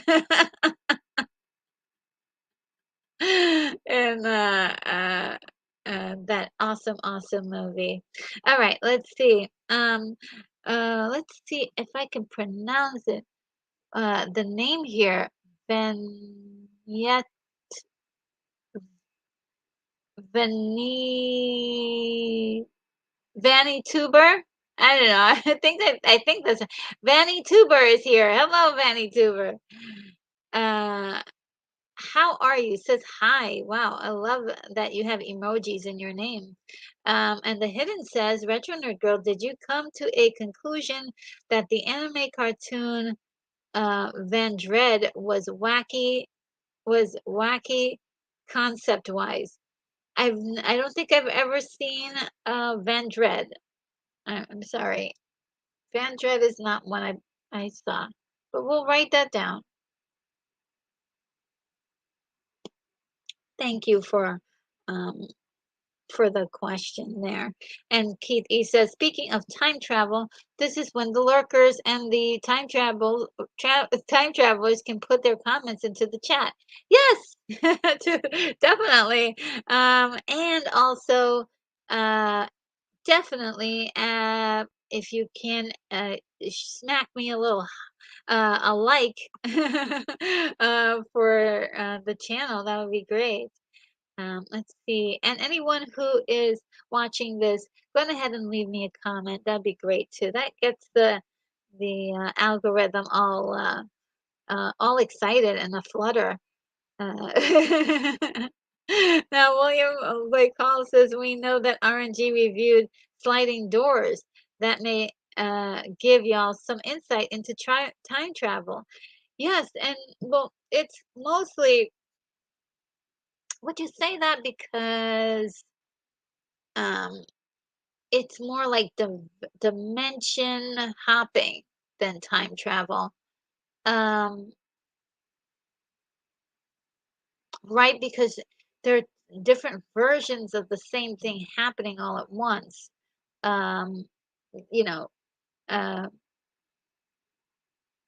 yeah, yeah, I would say dimension traveling, um, and not so much uh, time traveling. Uh, but who else did I do another? The only other time travel movie that I reviewed was The Terminator, which did it excellently. Just showed you just enough and didn't give you, too much about, the time travel. One time travel movie that I really loved, it was the Hot Tub Time Machine. It was silly, and so there's no need to actually go into, to get serious about the matter because it's all fun. Uh, and I love that. Keith E says, hello, Vanna and stars. Oh, cool. And the Hidden says, Retro Nerd Girl, did you see the anime series IGPX and Viper's Creed cartoons? Absolutely not. I did not catch those. Uh, and Unicorn Rampant Studios says the French have a lot of mute endings to their words. Oh, yes. Okay. Yes. Thank you for reminding me, Jacques. That's really interesting. And Unicorn Rampant Studios says mostly it's more masculine words. Oh, really? Uh, and William Blake Hall says, "You're like Eliza Doolittle. She was just fine, just as she was."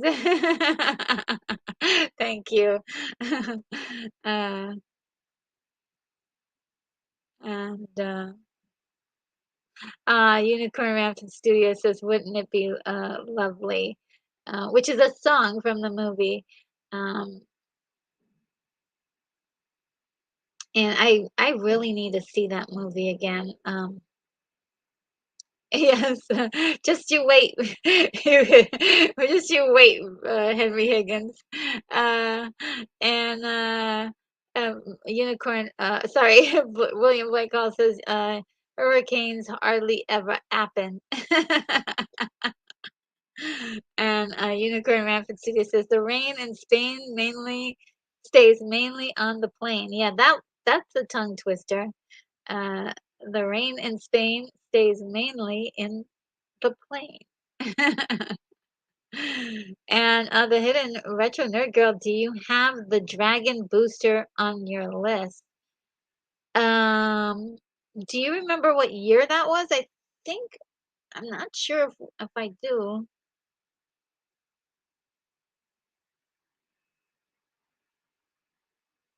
Yeah, not sure if I do. But I wrote it down. I wrote it down. And Unicorn Rampant Studio says Terminator is the uh uh Conan of time travel movies. Yes. And My Fair Lady with Rex Harrison and Audrey Hepburn. Yes, I mean what a great movie. I miss seeing the old musicals. And I can't wait to get into that eventually one day on the channel. One day on the channel we'll get there because there's quite a few that I love. Um, Absolutely love. And Mama Bear Ardell says, I love Teen Titans. Yeah, oh my God, it was so good. So good. Every character had something interesting. And I do like Robin's story. It was so good. Like he had so many dark demons in his past and is just trying to work out so many problems. I love when my characters have complex um things going on in their lives. So yeah, I love that show so much. I loved it. And let's see. The Hidden says, Retro Nerd Girl, did you see the 2009 cartoon called Get Ed? I thought Get Ed was computer animation cartoons at its best. Um, I don't know. I never heard of that one. Is that a TV show or a movie? You'll have to inform me if that's a TV show or a movie. If it was a movie, like yeah, let me know which one it was. And William Blake Hall says, ooh, I have an obscure one, Code Monkeys. What? Code Monkeys? Never heard of that. Oh my God. Okay, you guys are just coming out with the Code Monkeys. Where did you get these ones, guys? Get Ed. All right. You guys are making me giggle so much right now. Get Ed was a cartoon series in 2009. Okay, so it's on the list, and I'll add that onto the list if it's not already on there. I'm not sure what is all on there, but I have 10 more to go through, so I'm going to go through the last 10 with you guys. Let's see if we can do that. Gonna put a star there, and yes, we're almost there. So the next one is the Winx Club 2004 to 2019. I did not have the pleasure of watching this show. A lot of people loved it. It went together with a doll line, and I know of being part of like the doll community as well. I know of many collectors of these Winx dolls that are, they have like entire rooms filled with these dolls, and they were a big deal at one point. So yeah, I never got the pleasure of getting in, to watch any of this, but I know of their existence very much so. And then we have 16, which is a show I never saw this one either. 2004 to 2010. It looks interesting. Looks modern chic. Then we have Drawn Together, which is definitely not for kids, but I'm sure some kids did watch it at the time. 2004 to 2007. And of course, I've seen every episode. Raunchy stuff. That show is just wrong on so many levels and just hilarious, I would say. And then Foster's Home for Imaginary Friends is one. This show, I loved this show, guys. I love this show. When I first debuted, I was like, what is this mess? This looks terrible. And then, of course, once I watched the show and watched the story, and learned about all of the characters, I fell in love with it. It was so good, and sweet, and very sweet. Um, then, that was from 2004 to 2009. Then we had The Batman, from 2004 to 2008. And this is another one that I missed completely. But it looks interesting. I do think the art style is very interesting. Then we have Ben 10 from 2005 to 2008. Guys, I was able to see this one, which I enjoyed thoroughly and had so much fun watching this one. And There was also American Dad from 2005 to the present day. Absolutely love this show. It was hilarious, uh, and ridiculous at the same time. Very ridiculous. And There was Johnny Test from 2005 to 2014. And I did see this, enjoyed it quite a lot. This was a lot of fun for me to watch this show. Then there was Adam Alpha Teens on Machines, which I did not have the pleasure of watching. It looks very interesting, sci-fi. Looks like there's like tech gadgets and stuff like that. It looks like something I would like. And that was from 2005 to 2007. Let me know if this was one that you guys saw. Then Little Einstein, 2005 to 2010. On the rare occasion I was up really early in the morning, or maybe one night when I just had insomnia like crazy, I would, see one of these shows in the mornings, and they were quite entertaining for the little ones, and definitely for young audiences, and I enjoyed them. No, so again, I am a kid at heart. Then there was Lunatics, released in 2000 and Lunatics Unleashed is what it was called, and it's from 2005 to 2007, which I totally did not see. It looks like a play on the characters that we know and love from the Warner Brothers pantheon of characters. I did not um, have the pleasure of seeing this. I don't know if you guys have ever seen this. Lunatics Unleashed looks interesting. And Charlie and Lola from 2005 to 2008. Guys, I saw this show. I did, man, like whatever, early mornings, I was able to catch this adorable show about a young boy and his little sister, and his little sister was so precocious and adorable. I loved it. Then, oh, did I pass the amount? Oh wow, I did pass it. Why don't we just keep going, guys? We've got American Dragon, Jake Long, 2005 to 2007. Let's see. All right, let's see what you guys are saying about all of this. The Hidden says, Retro Nerd Girl, do you think Mattel and Hasbro will merge into one company in the near future since they are dominating toy companies on Wall Street?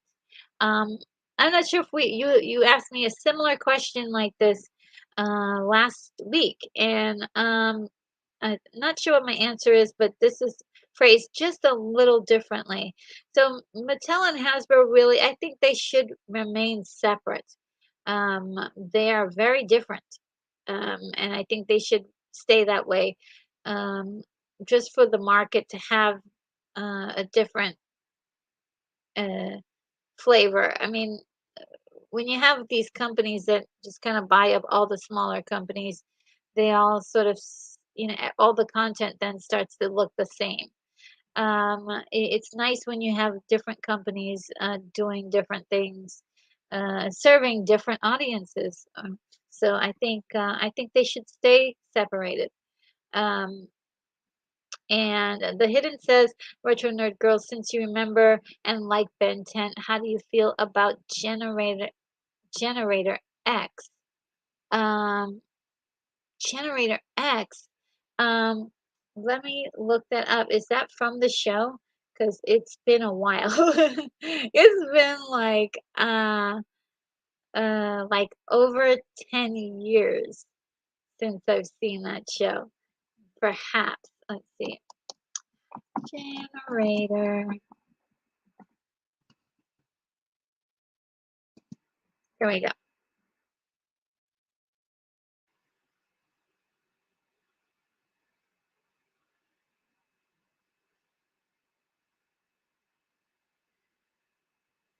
Generator Generator Rex.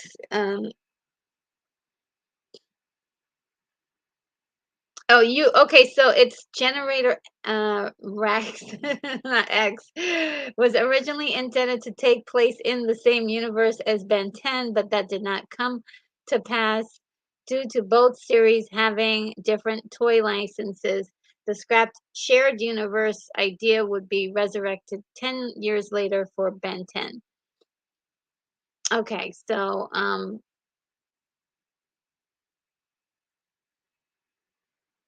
yeah, that this is a different Ben 10 that I did not see. That this one was 2011 and the other one was early 2000. So yeah, I didn't see the they had a different they at some point Ben 10 there was Ben 10 and then there's like another Ben 10 after it that I didn't watch because I was like,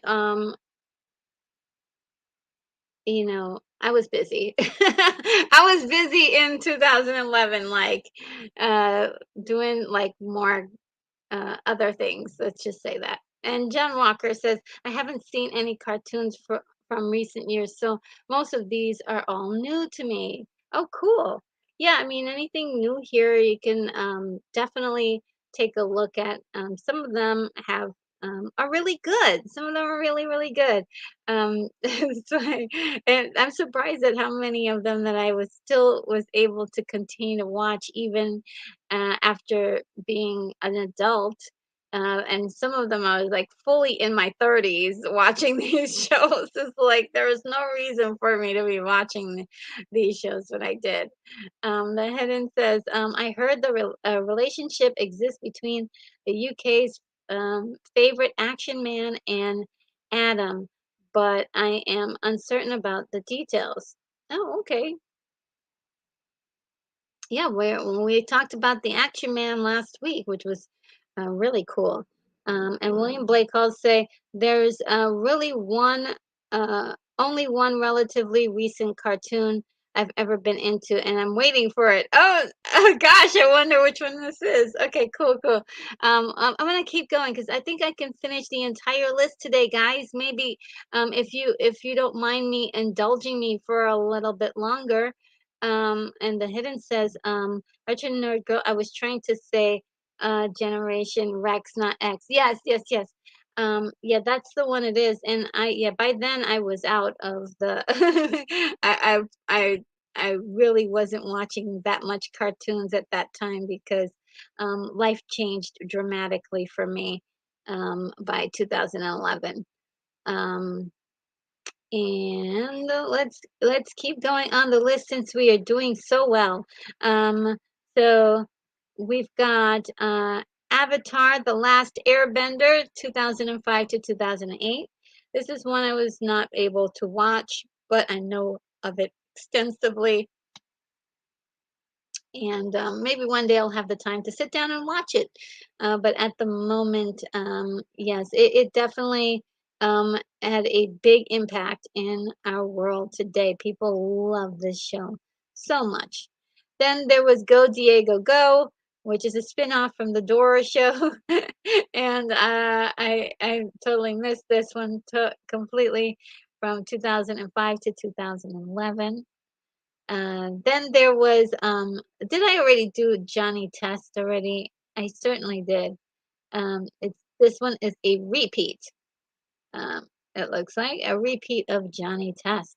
Then the Mickey Mouse Clubhouse, which was a morning show that I also was able to catch sometimes, and it was on from 2006 to 2016. A very fun show for the little ones. And there was Grossology from 2006 to 2009. I never saw this show. It looks really interesting. Um, I don't know if you guys caught that one.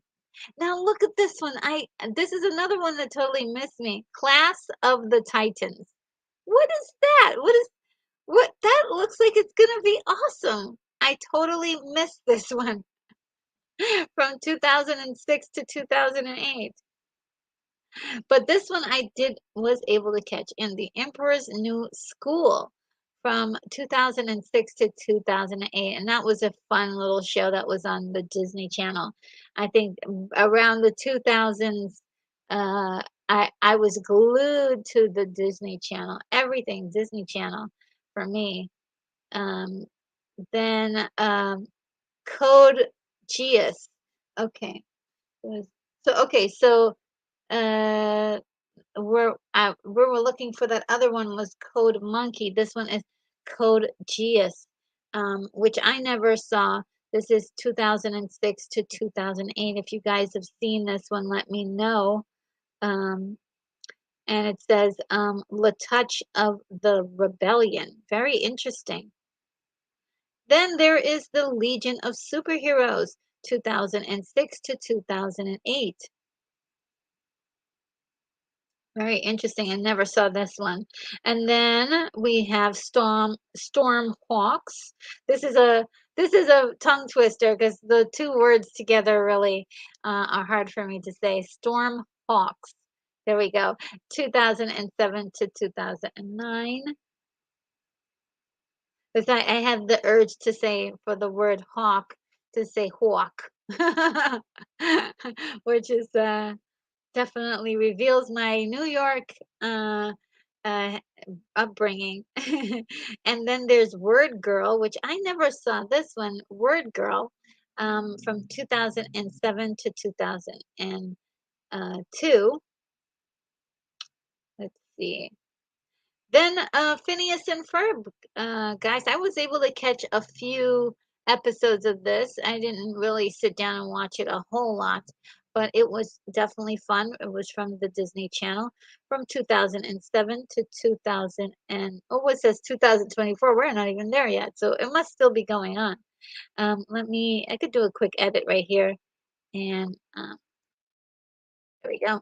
Uh, and let's see. We've got Wolverine and the X-Men, which I did not see. It looks pretty cool. Wolverine and the X-Men went from 2008 to 2009. Then Kid versus Cat. I never saw that one. That looks like it's looks very interesting. Uh, 2008 to 2011. Then, guys, there was a Spaceballs animated series. Did you guys catch this? I think I was able to watch one or two episodes. I didn't get all of them, but yeah, I think I was able to watch it on, if I'm not mistaken, on Amazon. And I could be wrong about that. I did, but I do remember seeing this. It was from 2008 to 2009. That looks like it's gonna be a lot of fun. I need to revisit it to make sure that I did watch it because I'm pretty certain I did. And then there was Batman, the Brave and the Bold from 2008 to 2011. And that looks interesting. I never did catch this one. Um, now, we have about almost like 15 more to go. Let's see what you guys are saying in the chat. Um, Uh, Unicorn Rampant Studio saying plow through. Yes, we're gonna finish it today. This is really exciting. Keith E says your live streams are epic. The other creators stop in an hour and a half and act exhausted, and you just keep going and going. Well, I'm really maybe a strange one when it comes to this. w- I will tell you that live streams gives me like extra energy, and I like after they're done, I'm like, oh my God, can I do that again? It does give me a lot of energy. So thank you so much, Keith E, for noticing how much I am excited about this, and thank you for the compliments.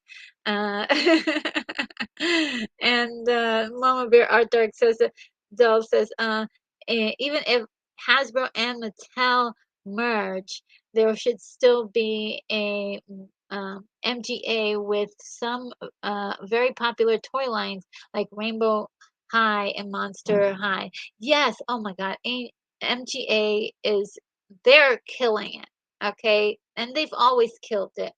And I am a big fan of what they're doing. I'm not such a big fan of their doll style.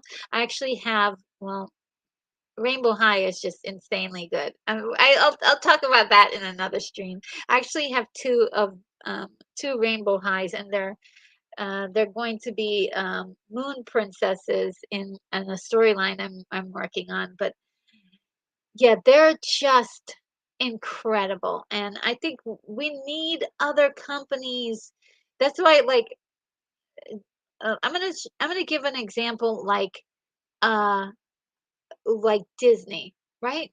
Disney, for instance, with them buying up all of the studios that they've bought, um, now they're having a hard time trying to compartmentalize where all those things are going to go. Is it going to go to Hulu? Is it going to go here? Is it gonna, like, whereas uh, horror movies can be horror movies in their own genre, in their own place, when you have a studio that really specializes in that.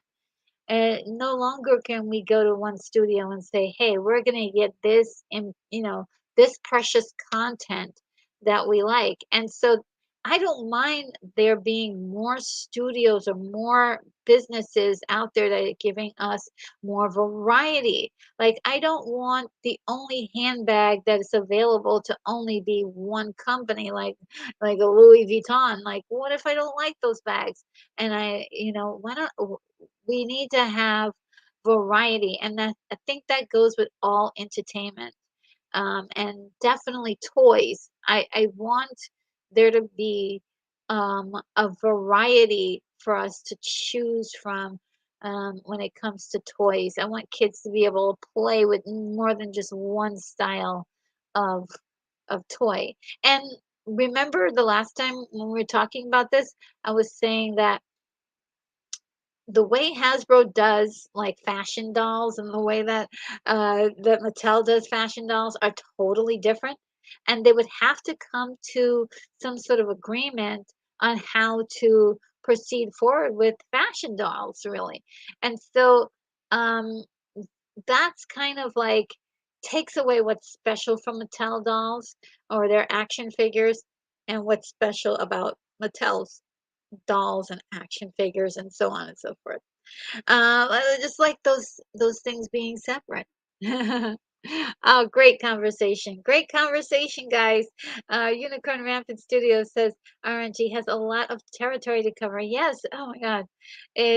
I'm like I said again, I definitely have fun when I do these live streams, and I think it is this the sleeper surprise that I had was going to have so much fun doing this year, and just was so surprised that that I would enjoy it so much. Um, and William Blake Hall says, "I miss Toys by Marks." Oh, I don't remember those toys. And William Blake Hall says, "Word Girl, that was fun."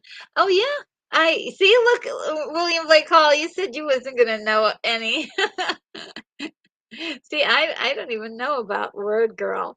Um, and The Hidden says a Legion of Superheroes cartoon rocked, and I especially love Superman X. Why can't CW give us live action DC TV series called Legion?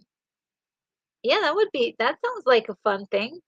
Um, it just feels like CW is, the future for CW is really up in the air right now. What they're going to do, but it seems interesting. Your idea sounds like a good plan. Uh, William Blake Hall says, "Yep, saw Spaceballs, very short-lived. Yeah, wasn't it short? I want to revisit it again so I could be sure that that's exactly what I saw." And Mama Bear Ardell says, Word Girl had a fabulous theme song. Oh, really? Okay, I gotta check that out tonight. Um, and Winter Soldier says, I remember Spaceballs from G4. Oh, really? Yeah. The movie itself was fantastic. Is fantastic. I think we're gonna be doing a watch party for that soon, I think. I should add that to the list. Winter Soldier says, pay attention to Batman, uh, uh, Bo- Bold, Brave and the Bold. That is also the name for the James Gunn Batman movie. Yes, that he's planning on doing is going to be Brave and the Bold.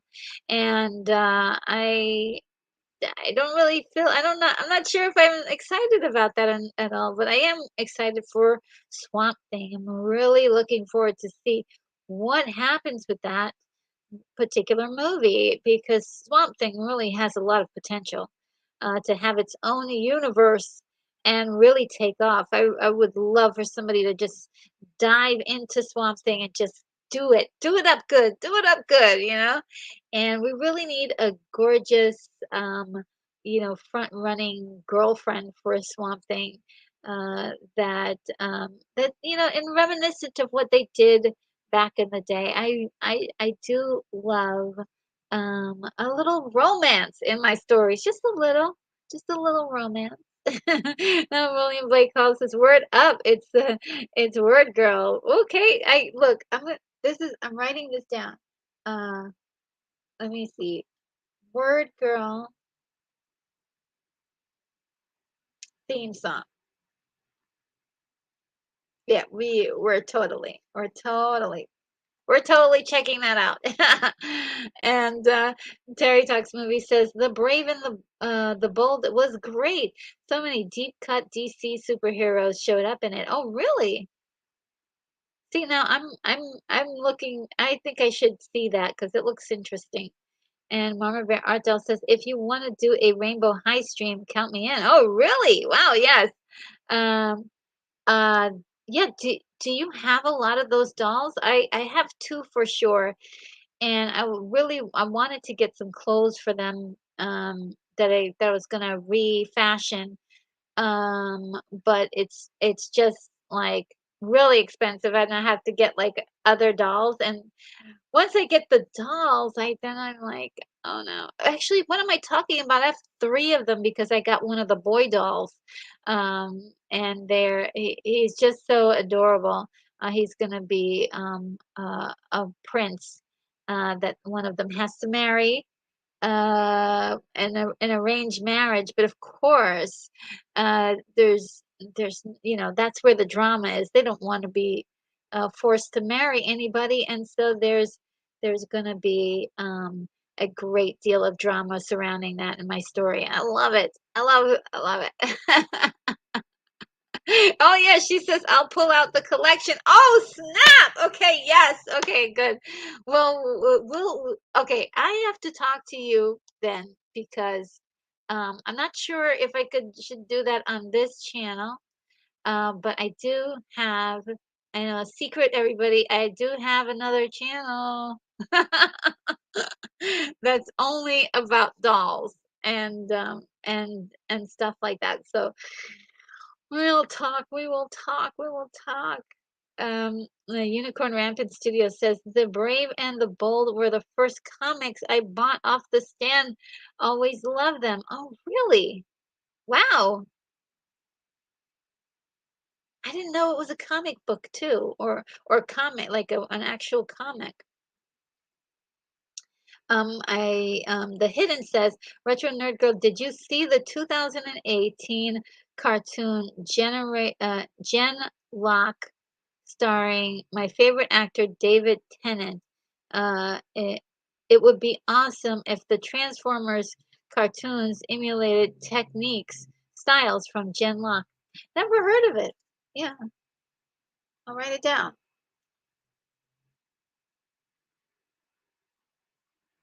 Thanks for also writing down the date as well. Thank you. The Hidden, you are giving some invaluable information here. Thank you so much for contributing to the chat and everything. This is great. And thank you to everybody tonight for today for all of the wonderful things that you're suggesting and then you're talking about and it's just been a fabulous time for me, and I hope you're having a good one too. Let's see. William Blake Hall says Marx gave us Rock'em Sock'em robots. Oh, really? Wow. Do you remember those commercials for Rock'em Sock'em robots? Oh, they couldn't be more simpler and more fun. Yes, okay. And the Hidden says, I don't like how DC muddied up the Swamp Thing story. Um, I heard that. I mean, I heard that happened, and there's I I I wish I could have. I wish I could get in there and write and mess around with something like that because the Swamp Thing is just like you gotta play it kind of uh, like a horror story, but not really so you gotta play it like Frankenstein a little bit, but you gotta play it also to like the Hulk. So it's like the mix between the Hulk and Frankenstein. Um, and also the other character creatures that he's always fighting. There has to be some compelling character work. So I don't know if they did that. I didn't see the show, but I was getting bad vibes from it, so I didn't bother. I get bad vibes and I'm out. Unicorn Rampant Studio says, I think I knew somebody who made me watch Word Girl at one time, and it was pretty charming if I recall correctly. Oh. And the Hidden says that's a good recommendation, by the way. So I'm gonna definitely try to see if I can catch a few episodes. And the Hidden says, Retro Nerd Girl, do you know the secret about why Teen Titans was canceled for Teen Titans Go?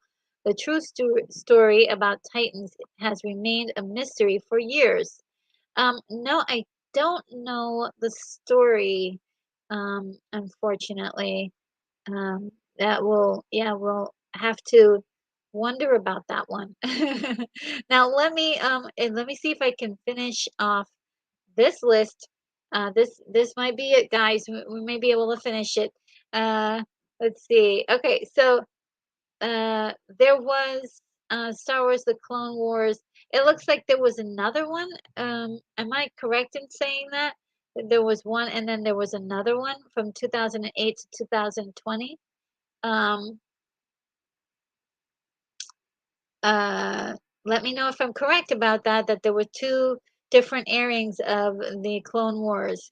And then there was the regular show, which I remember seeing ads for, but I wasn't really into it. That was from 2009 to 2017. Then we had this one, which I didn't see, Kick Butowski, Suburban Daredevil, from 2010 to 2012.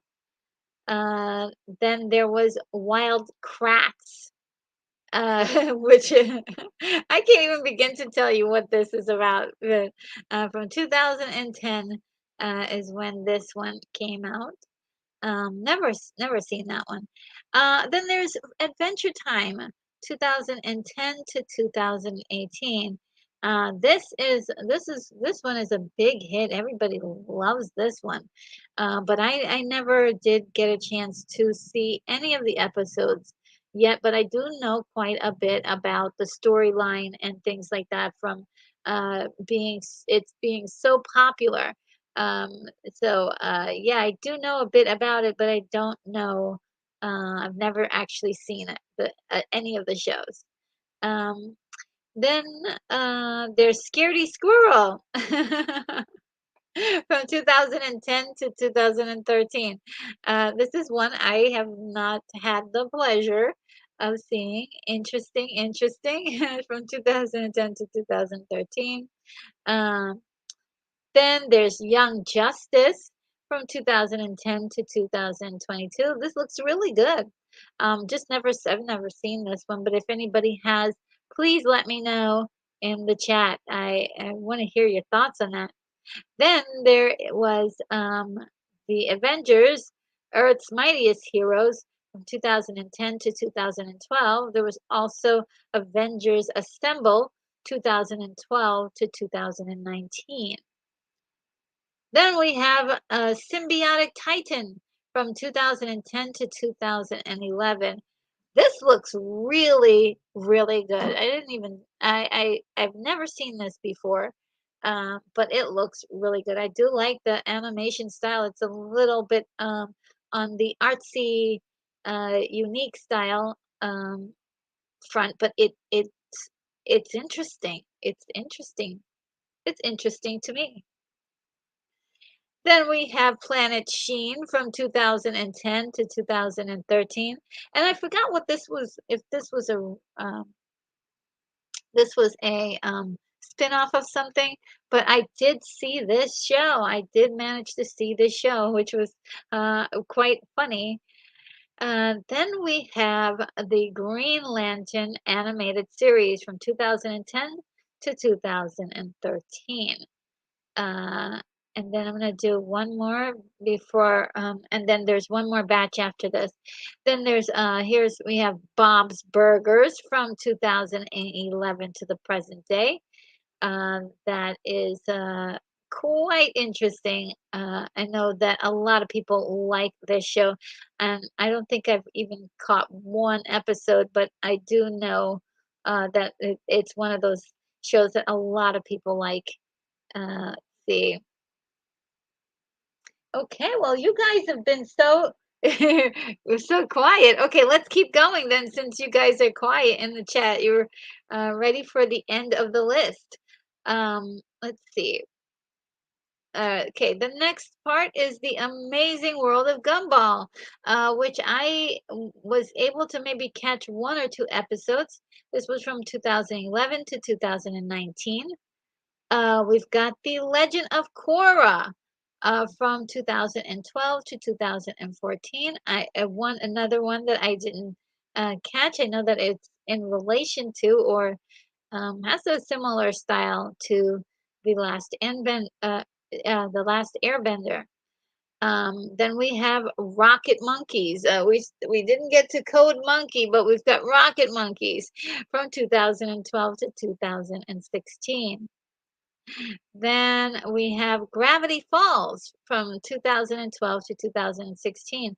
A lot of people like this particular one. I know that it was very, very popular. I did not catch this one myself personally, but yeah, I heard great things about this show. Then here's another Ben 10 Omniverse. This one was, and it was from 2012 to 2014. We've got Paw Patrol from 2013 to the present day, and this is for really small kids, very small kids. Then there was Beware the Batman from 2013 to 2014. Never saw this one. And the here we go. Here's my show, 2013's Teen Titan Go. I love this show so much. It is just hilarious, hilarious, hilarious. And it's much different from the original Teen Titan show that was way more serious, way more serious. But this one seems to kind of take off where that one is, but in a very more playful way. A lot of the same characters show up, and it's just like uh, just hilarity ensued. Is all I can say.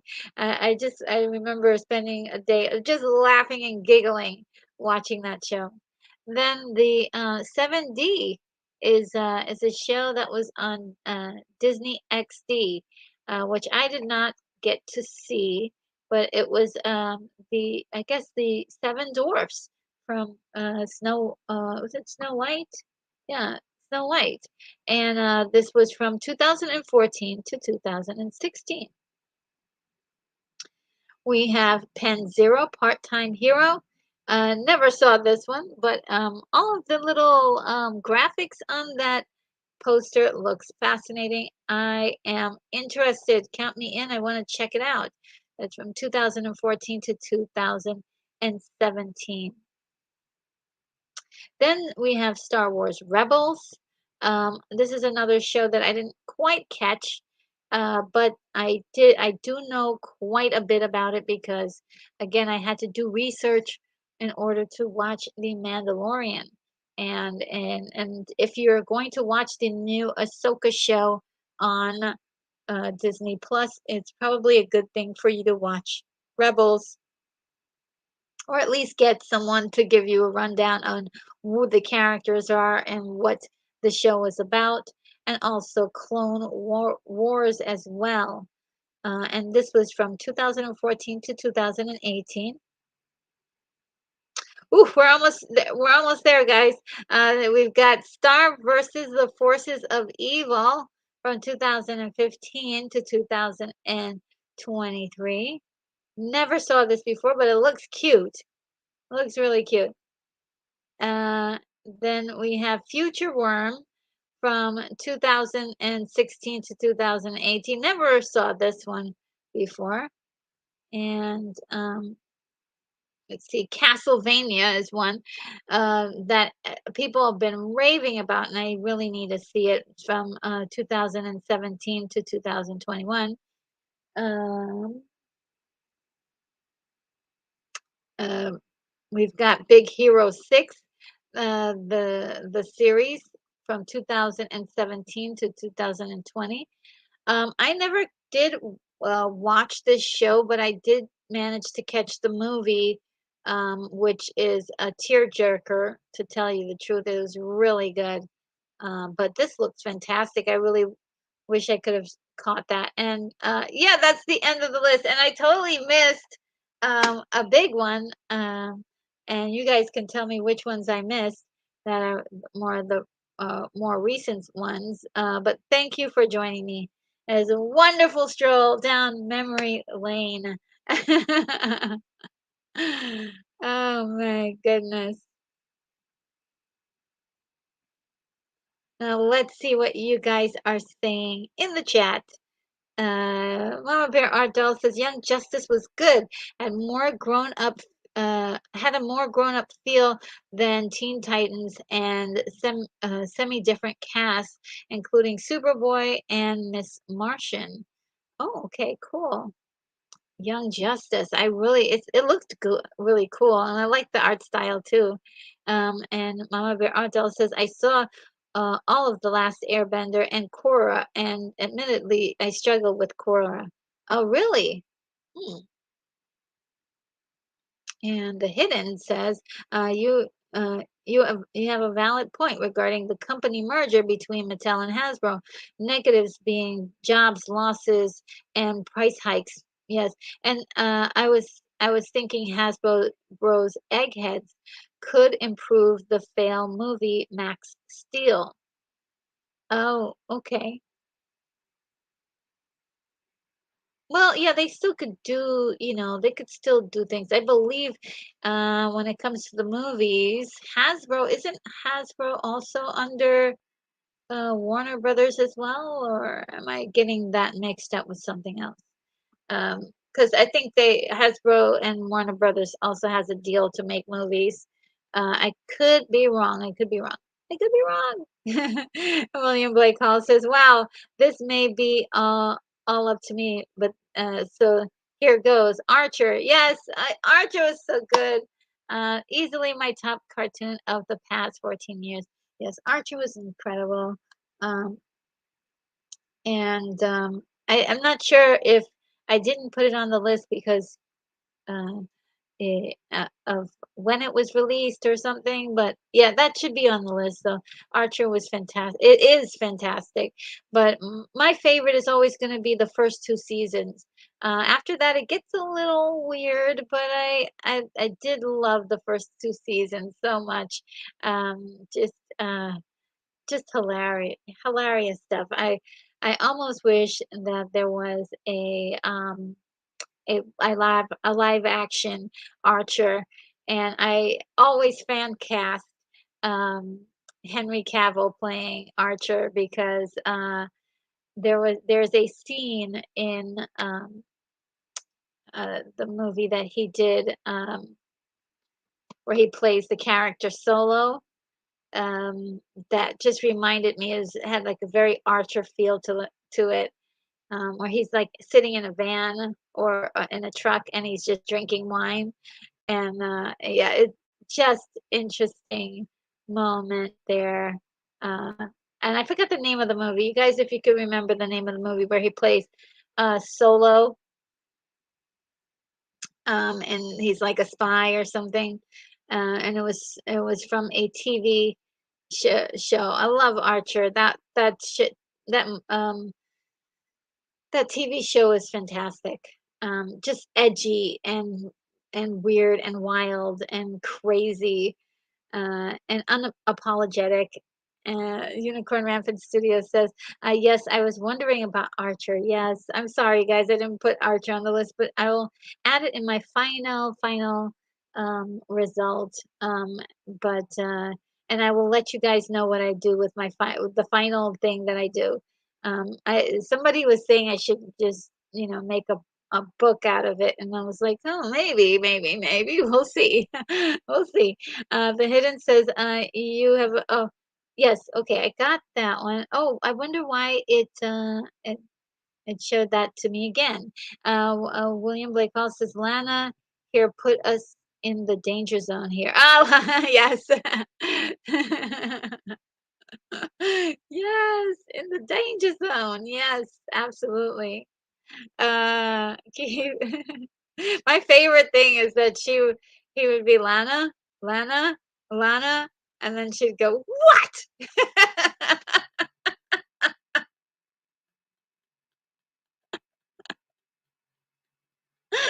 That was my favorite part. It was just her like flipping out on him for saying her name like a million times. And she was trying to ignore him. He just kept saying her name over and over again. Oh man, anyway. Keith E says, so we can have a metal for ending the marathon. Yes, I guess I don't know what the medal is, but cheers to all of you guys and all everyone who was patient and had so much to add to the making of this list. This list is sort of a group effort, and I really love that. It was just I don't know. I'm getting teary-eyed, guys. I think I'm leaking. I'm leaking. And Keith E says, could we just go back a little bit to Felix the cat and go from there? We're gonna go all the way back to the beginning from Felix the cat. That's so sweet. Um, yeah, and William Blake also calls it an Archer movie with Henry Cavill. I like. Yes, I mean he just has that, when clean shaven and has kind of like that stoic look, but then it would be kind of nice to see like a raunchy voice come out of his face. Like Archer is like so like that he would have to do some voice acting studies to get it just right, but it would be nice. Yes, John Walker nailed it. Man from Uncle. I really did like that movie, Man from Uncle, and I was hoping that they were going to do a sequel. And then all the news about Army Hammer came out, which was um, uh, I don't know how much to believe or not to believe, but I'm sure it's going to be hard for them to do a sequel. So I was like, okay, well, why don't maybe they should do a solo movie, a solo movie, using the character Solo, and it would be um, very interesting because that character was so captivating in the Man from Uncle movie, and like I said, it doesn't get enough love, that movie. I did enjoy it, and yeah. The Hidden says, Retro Nerd Girl, are you looking forward to Sony's animated movie Spider-Man Across the Multiverse? And who do you want to see the most? Well, I have no preference really on who appears in the movie, but I definitely am looking forward to it and to see what if people will like it. I I do live in a place where there isn't a lot of movie theaters around here, and I'm not sure if they will play that in the theater that is around here. But when it comes out, I'm definitely looking forward to seeing that. I hope that people will like it as much as they like the first movie, and it looks pretty good, and I just hope it's got a good story and understands how to play within the continuity of the Spider-Man lore and what they've already set up in the first movie. That's all that I pretty much care for. But I have no expectations. I'm ready for the movie to surprise us. Uh, I'm ready for the surprises, guys. And the hidden says, Retro Nerd Girl, okay, yes. For some reason, your messages are being shout out to me twice, which is really interesting. Or, oh, wait a minute. No, this is a new message. Okay, sorry about that. I thought that this was the same thing. Okay, Retro Nerd Girl, are you looking forward to and who do you want to? I want to see Spider-Man 2 29 2099 and Scarlet Spider-Man. Okay, I'd never heard of those characters, but I will take your word for it if they do if they do put those characters in the storyline. That sounds cool. Um, the Hidden says, Reginald, do you think Miles Morales is going to into live action movie with the MCU or Sony? I don't think so because it's just I think he's doing just fine in the animated world. Keep him there. We don't need a live action right now, I think. But yeah, look, Mama Bear Arto says MCU has already hinted at Miles Morales. Yes, I I believe it was like an uncle or something to that effect that showed up. So yeah, I mean he's in that world. Yeah, yeah, he's in that world, but I actually would prefer that he just be in there because then the live action takes away the mystique a little bit, and the animation is doing so well. I mean, why ruin the flow of that? I would do it after they're done with all their movies that they plan on doing in the animated world. Then spring the real live action guy on us. I think that would be a good idea. If I was running things, that's how I would do it. And then, oh, look, thank you so much, Unicorn Rampant Studio, for the $10 super chat. Yay, cartoons, we all win. Yes, I believe so. And I do have a special thank you video for you.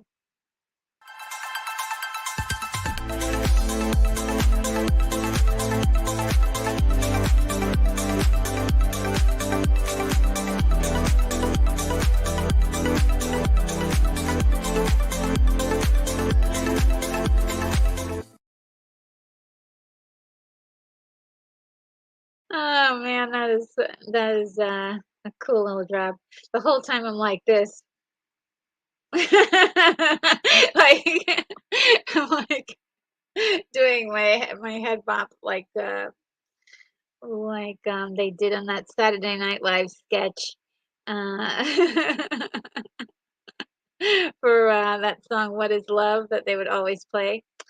Which is one of my favorite songs, guys. I love that song by Hadaway.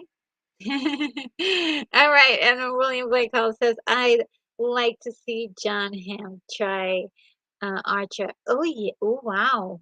Yes. But he's a little bit older now, wouldn't he be a little bit too old to play that character? Hmm. Because I would say Archer's in his 30s, pushing 40 maybe. I know. It's a good John Hamm, though. Yeah. By the way, thank you again, Unicorn Rampant Studios. It's always such a pleasure to receive such a wonderful gift. And yes, we really appreciate it. Um, the Hidden says, Retro Nerd Girl, do you know when and which company Sony Disney is producing Spider-Woman Jessica Drew with actress Olivia Wilde directing? Do you know when and which company is producing Spider-Woman? I don't. I don't know. I don't know. I don't know. It would be nice. It'd be nice if it was Sony, but I think Sony has all of the Spider-Man characters that are exclusive to Spider-Man more, right? And Spider-Woman would be under that, so it would have to be Sony. I think I think it would have to be Sony. Um, and Yeah, that would be interesting. I would be interested in something like that, a Spider-Woman movie. Keith E says, you didn't mention the 2030 retro nerd girl superhero, our takes on world with baboons and cartoons. You didn't mention the 2030. Um, I'm not sure what this means. This is the second time I'm broken. Does not compute. Okay, you didn't mention the 2030 um superhero hour takes on the world with baboons and cartoons. All right. I'm still I'm still lost. I'm lost. I'm broken. You'll have to help me out there. Unicorn Mojo Jojo, yes, Mojo Jojo from the Powerpuff Girls. um, Unicorn Rampant Studio says the hidden is interacting messages, but you always see them re- regardless of real time. Uh, oh, okay, yes, okay, I see. I'm a little delayed. Okay, yes, okay. Sorry about that, guys. I'm a little delayed. And yes, thank you so much, Unicorn Rampant Studios, for clearing that up for me. I noticed that happens when I interact with other comments. Yeah, sorry about that, guys. Yes, oh, and Mama Bear Art Doll says, yes, Donald Glover played Miles's uncle, yes, in one of the movies. Was it? I'm sure, not sure which one it was, but yeah, I remember that scene where he showed up. And, yeah, Unicorn Rampant Studio, Baby Don't Hurt Me. Yes! I love that song. I must have played that song like a million times, like literally, like not even exaggerating. I just love hearing that song over and over again for a long, long time. And even to this day, I still love it. And Keith E says, maybe a night at the Roxbury. Yes, and the movie that they made, A Night at the Roxbury, yes. Yeah, I love that movie. It's so silly, but a lot of fun. A lot of fun, guys. A lot of fun. And William Vaikal says, I wonder if the hidden needs to look up Grace Randolph sometime. Mm, not sure.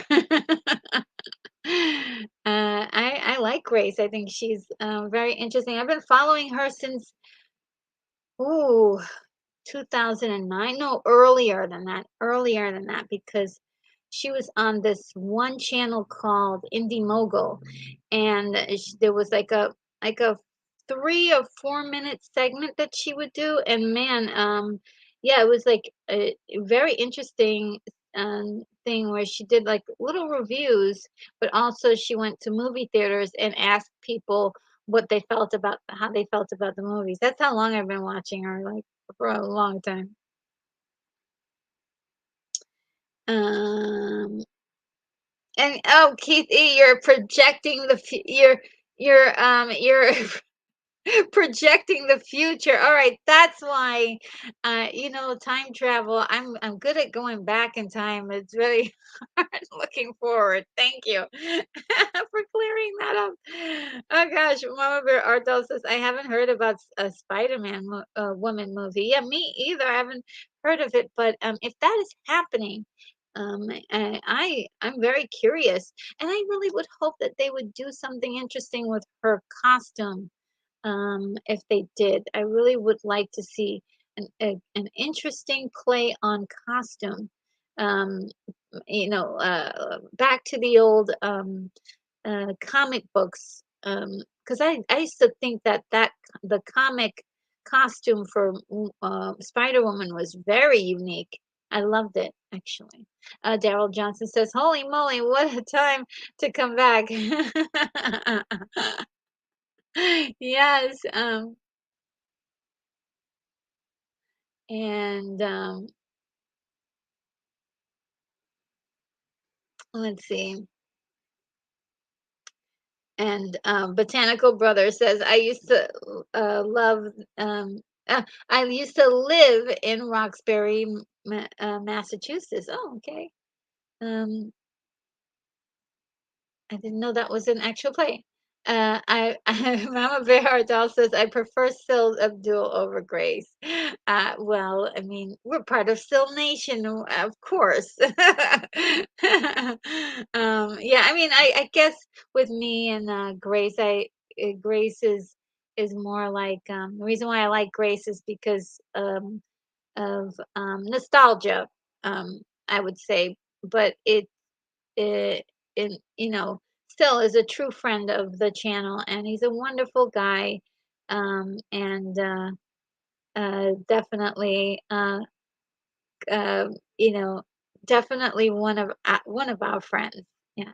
Um, William Blake Hall says, I mean, I don't know Grace. I mean, she could be a nice person, but I just remember liked her show, is what I'm saying. And William Blake Hall says, and never heard um of Sil Abdul. Maybe I'll check him out sometime. Oh yeah, definitely check out his channel. He's got a great channel. Right now it's like pop culture, a lot of DC stuff, mini scoops, and not so much, not really scooping so much anymore, does he? But definitely going over a lot of stuff. We've had some news about the Flash movie that he revealed. Insiders news about what's happening in Hollywood. So there's that. And then Botanical Brother says Sigourney Weaver as Spider Woman. Interesting. I don't know if she like. I don't know. Poor Sigourney Weaver. I don't know. She's gonna be in like every action movie till the day that she dies. I mean, she's like I think she might be like, okay, well, I can do a different type of role now. But I think you know who would probably be interesting. Since we were talking about her on Wednesday, Olivia Munn would be interesting. I think as a Spider Woman, but I think she already has a lot of she already has a lot. I think she may already have a role in the MCU. I'm not sure if she does. Um, and Mama Bear Ardal is saying Sil Abdul podcast is his primary channel. Yes. That's yeah. So if there's a couple of choices, and the podcast channel is now his main one, but you can sub to both because he does a lot of different kinds of content. And the Hidden says, Retro Nerd Girl, what are your thoughts on Sony's Madam Web rumored movie? Um, I don't have any thoughts on it. Madam Web, yeah, no thoughts. Uh, uh, Best of luck, if anything. And William Blake Hall says, wild suggestion. Maybe I'll take a look at Mad Max Beyond the Thunderdome in a spirit of remembrance. Oh yes, for our dear Tina Turner that passed away. That one hit me hard, guys. I was crying for a little bit because of Tina Turner was one of my idols, and I really loved her so very much. Um, and I will. I should I do? Well, I on my what day is it? I'm having my anniversary party coming up soon. It will be on the 16th of June, and I will one of the things I was gonna do on that day was give you guys a link to something that I did in honor of her a long time ago. As way before she uh, like I don't know, was maybe 7 years ago. No, sorry, 11 years ago. 11 or 7 years ago. It rhymes with 7 or 11. I'm not sure, but yeah, I did some things in honor of her, and there's a lot I'm going to share with you guys on that day. That's going to be a monster stream on the 16th. So mark it on your calendar. I'm probably going to be streaming pretty much the entire day. It's probably going to be like over 8 hours of streaming. I can't wait. It's going to be so much fun, and it's just going to be a wild day. And I hope you all could join me at some point. Let's see. The Hidden says, can Sony make the Madam Web Marvel movie based on a character that is blind, confined to a wheelchair, for life support? I don't know. I really don't know. You have such tough questions to the Hidden. I don't know. Pretty much anything about that. And Unicorn Rampant Studio says, yeah, she was the best. Yeah, she was. I love myself some Tina Turner. Um, One of the songs that she sung that is just I was thinking about today and it almost brought a tear to my eyes. Was um I think I'm not sure what the name of it, but it was like it goes like every road that I walk on, every journey I take brings me closer. Uh, Something like that. It's like a slow song that she did. It's like not really a slow song, but it's like a about. Let me find it. Let me find it. Okay, it's when I get in these moods when I think of stuff and then I forget it. Um, um,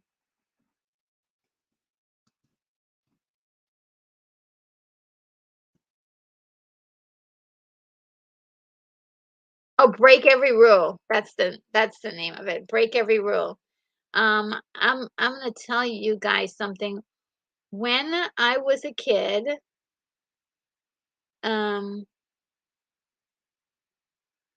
well, I wasn't too much of a kid, but I was like in my late teens. Here, I'm gonna drop it in the a link for it in the chat. That song was so good, and I would play it over and over and over again. And it was like I think it was about her like travels and stuff, and I heard it today, and I got really teary-eyed. I'm getting verklempt now. Stop it. Oh gosh, no, no, no, no, no. I won't do it. I won't do it. I won't make my eyes leaky again. No leaking. No leaking eyes. Botanical Brother says, no, we don't need another hero. Yes. We don't need another hero. That's a great song. And yeah, we don't need to know the way home. All we want is what's beyond the. Okay, I can't sing anymore because then we'll get some copyright strikes.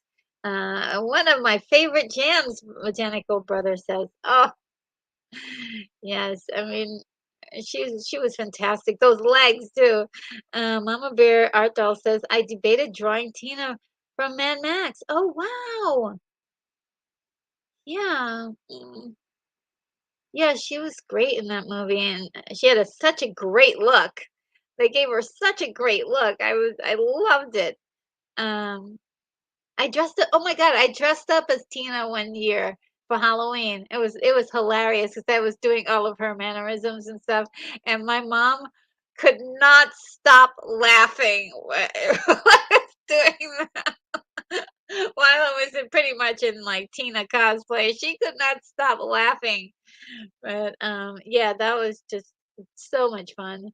And Unicorn Rampant Studio says she says the word Thunderdome in an emotional way in a pop song, and it means something to everyone. That's insane. Yes, and I saw her do I saw on YouTube a live version or a live rendition of like one of her last live shows that she had ever done, and there was this whole big production of for that song, and the way she sung that song was like, wow, I had never, this is a silly song from a movie. She killed it and just brought all this emotion, and it was wonderful. It was wonderful.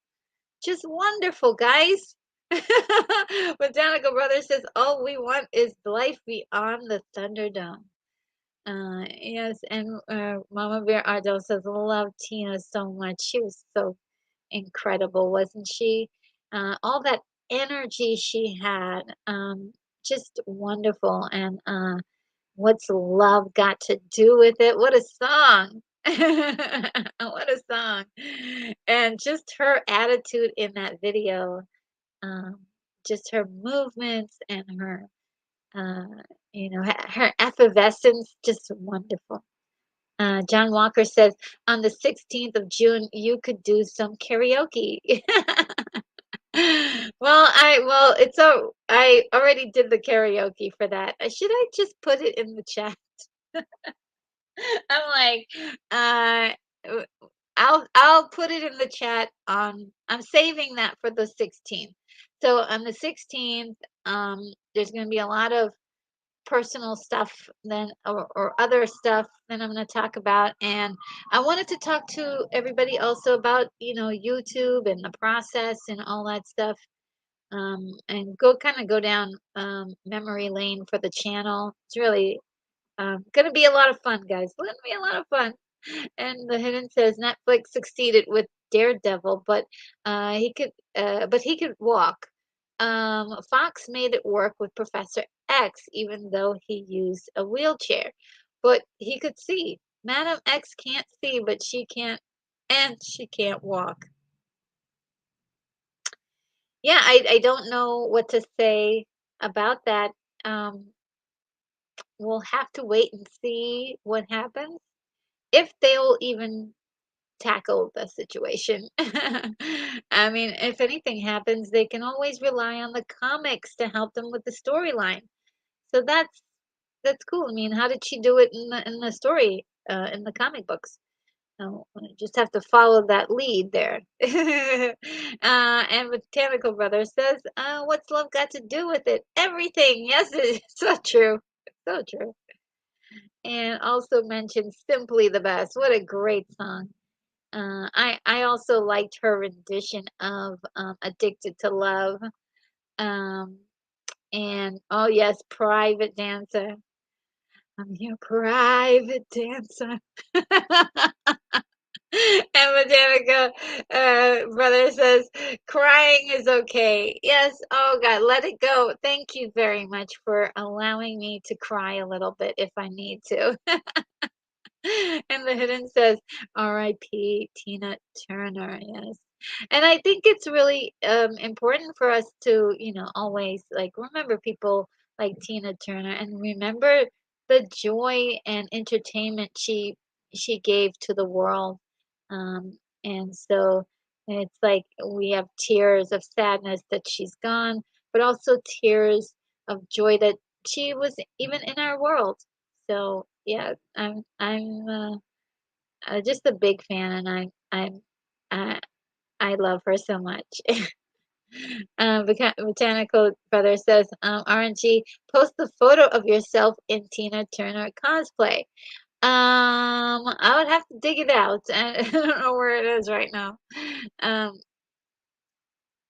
and I think my mom took one picture, and it's done in one of those older cameras when back in the day when you had to develop it. So I think it's not so visible. I don't think you could see it very well. And the hidden says Madam Web never had her own comics. Oh, she didn't. Okay. I thought I saw her on a comic book. Hmm. Okay.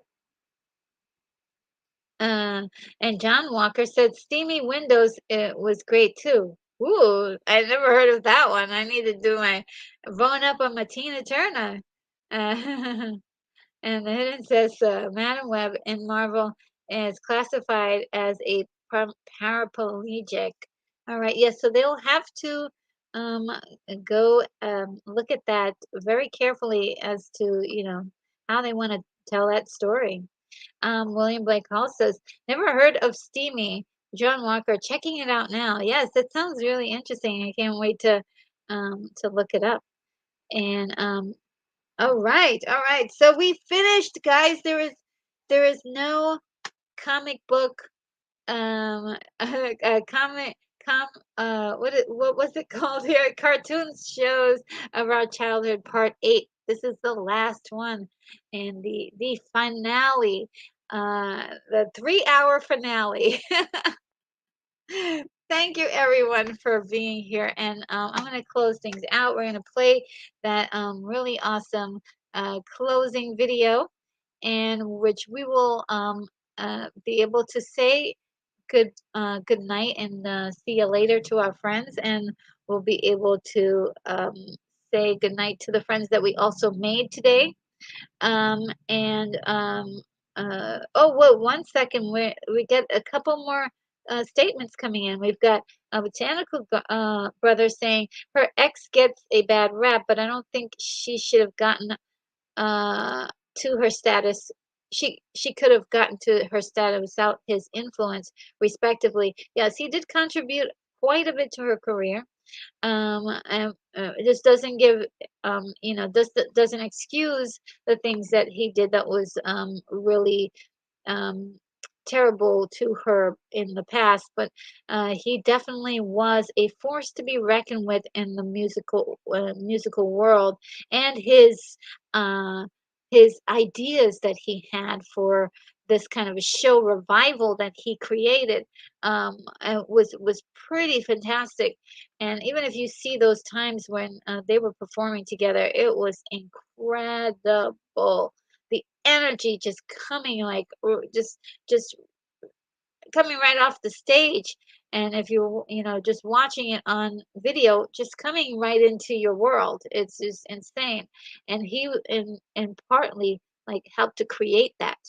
And she was the facilitator. She did the work. She it was her voice, and she paid the price to be able to take some ownership of that later. So yeah, I think he gets a bad rap, but part of it he deserves, and another part, I don't mind definitely giving him his due for his contribution. Very a guy who could have he's got a mastermind quality to him, genius level, genius level, genius level.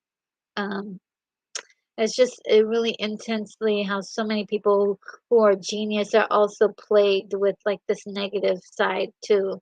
Like it's yin and yang, this all of this really cool, um, incredible mind. That there's that dark side. Something to play with for a story, or for that as a character for a story. That's where we want our bad guys, right? We want them in stories and not in real life. And Mama Bear Art Doll says Madam Web is a multi-dimensional being. If I have the correct term, she could appear to give Spider-Man warnings and instructions. Interesting. Yeah, I have no knowledge of Madam Web at all.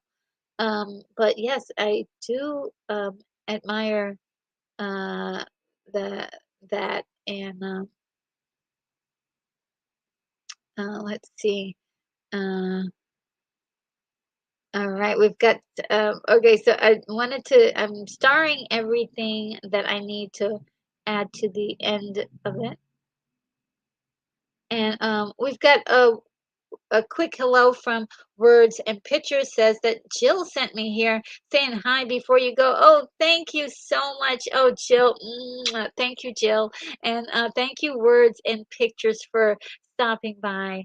And yes, it's just a wonderful time today. And I was glad that you were able to say hello before the end of the night. And let's see. The Hidden has one more thing to say. It says, yeah, Mom Bear Art Doll, Madame Web appeared in Spider-Man comics as a supporting character. She never starred in her own comic books as a solo series. Am I imagining that she was, though, in the front cover a few times? Am I imagining that? You don't have to answer that. I'll just do uh, uh, my own thing. Let's see. And all right, so um, and um, let's see. Uh, we have Botanical Brothers says still waiting for a live action Thunder the Barbarian. Okay. So, guys, I am closing the shop up, and let me just I'm starting that. Yeah, I'm closing up the shop, and yes, as I said before, you can we're gonna put in our goodbyes for the day, and let me see. I'm still looking for my video. There it is. Okay, so my closing video, and without further ado, guys. Oh my God! Wait, before I say that, thank you again for being here, watching this entire series. It has been so much fun going down memory lane with you guys, watching, looking through all of these cartoons and all of the memories that they contain. In my past, definitely a form of time travel, if you will, and the best kind, because we can always remember it the way we want to, and I choose to look at it fondly. A lot of the cartoons were a lot of fun, and so I do appreciate you guys being here and watching with me, or enjoying this with me. And I will see you guys in the next video. Without further ado, I bid you adieu, and let's get that video up for you.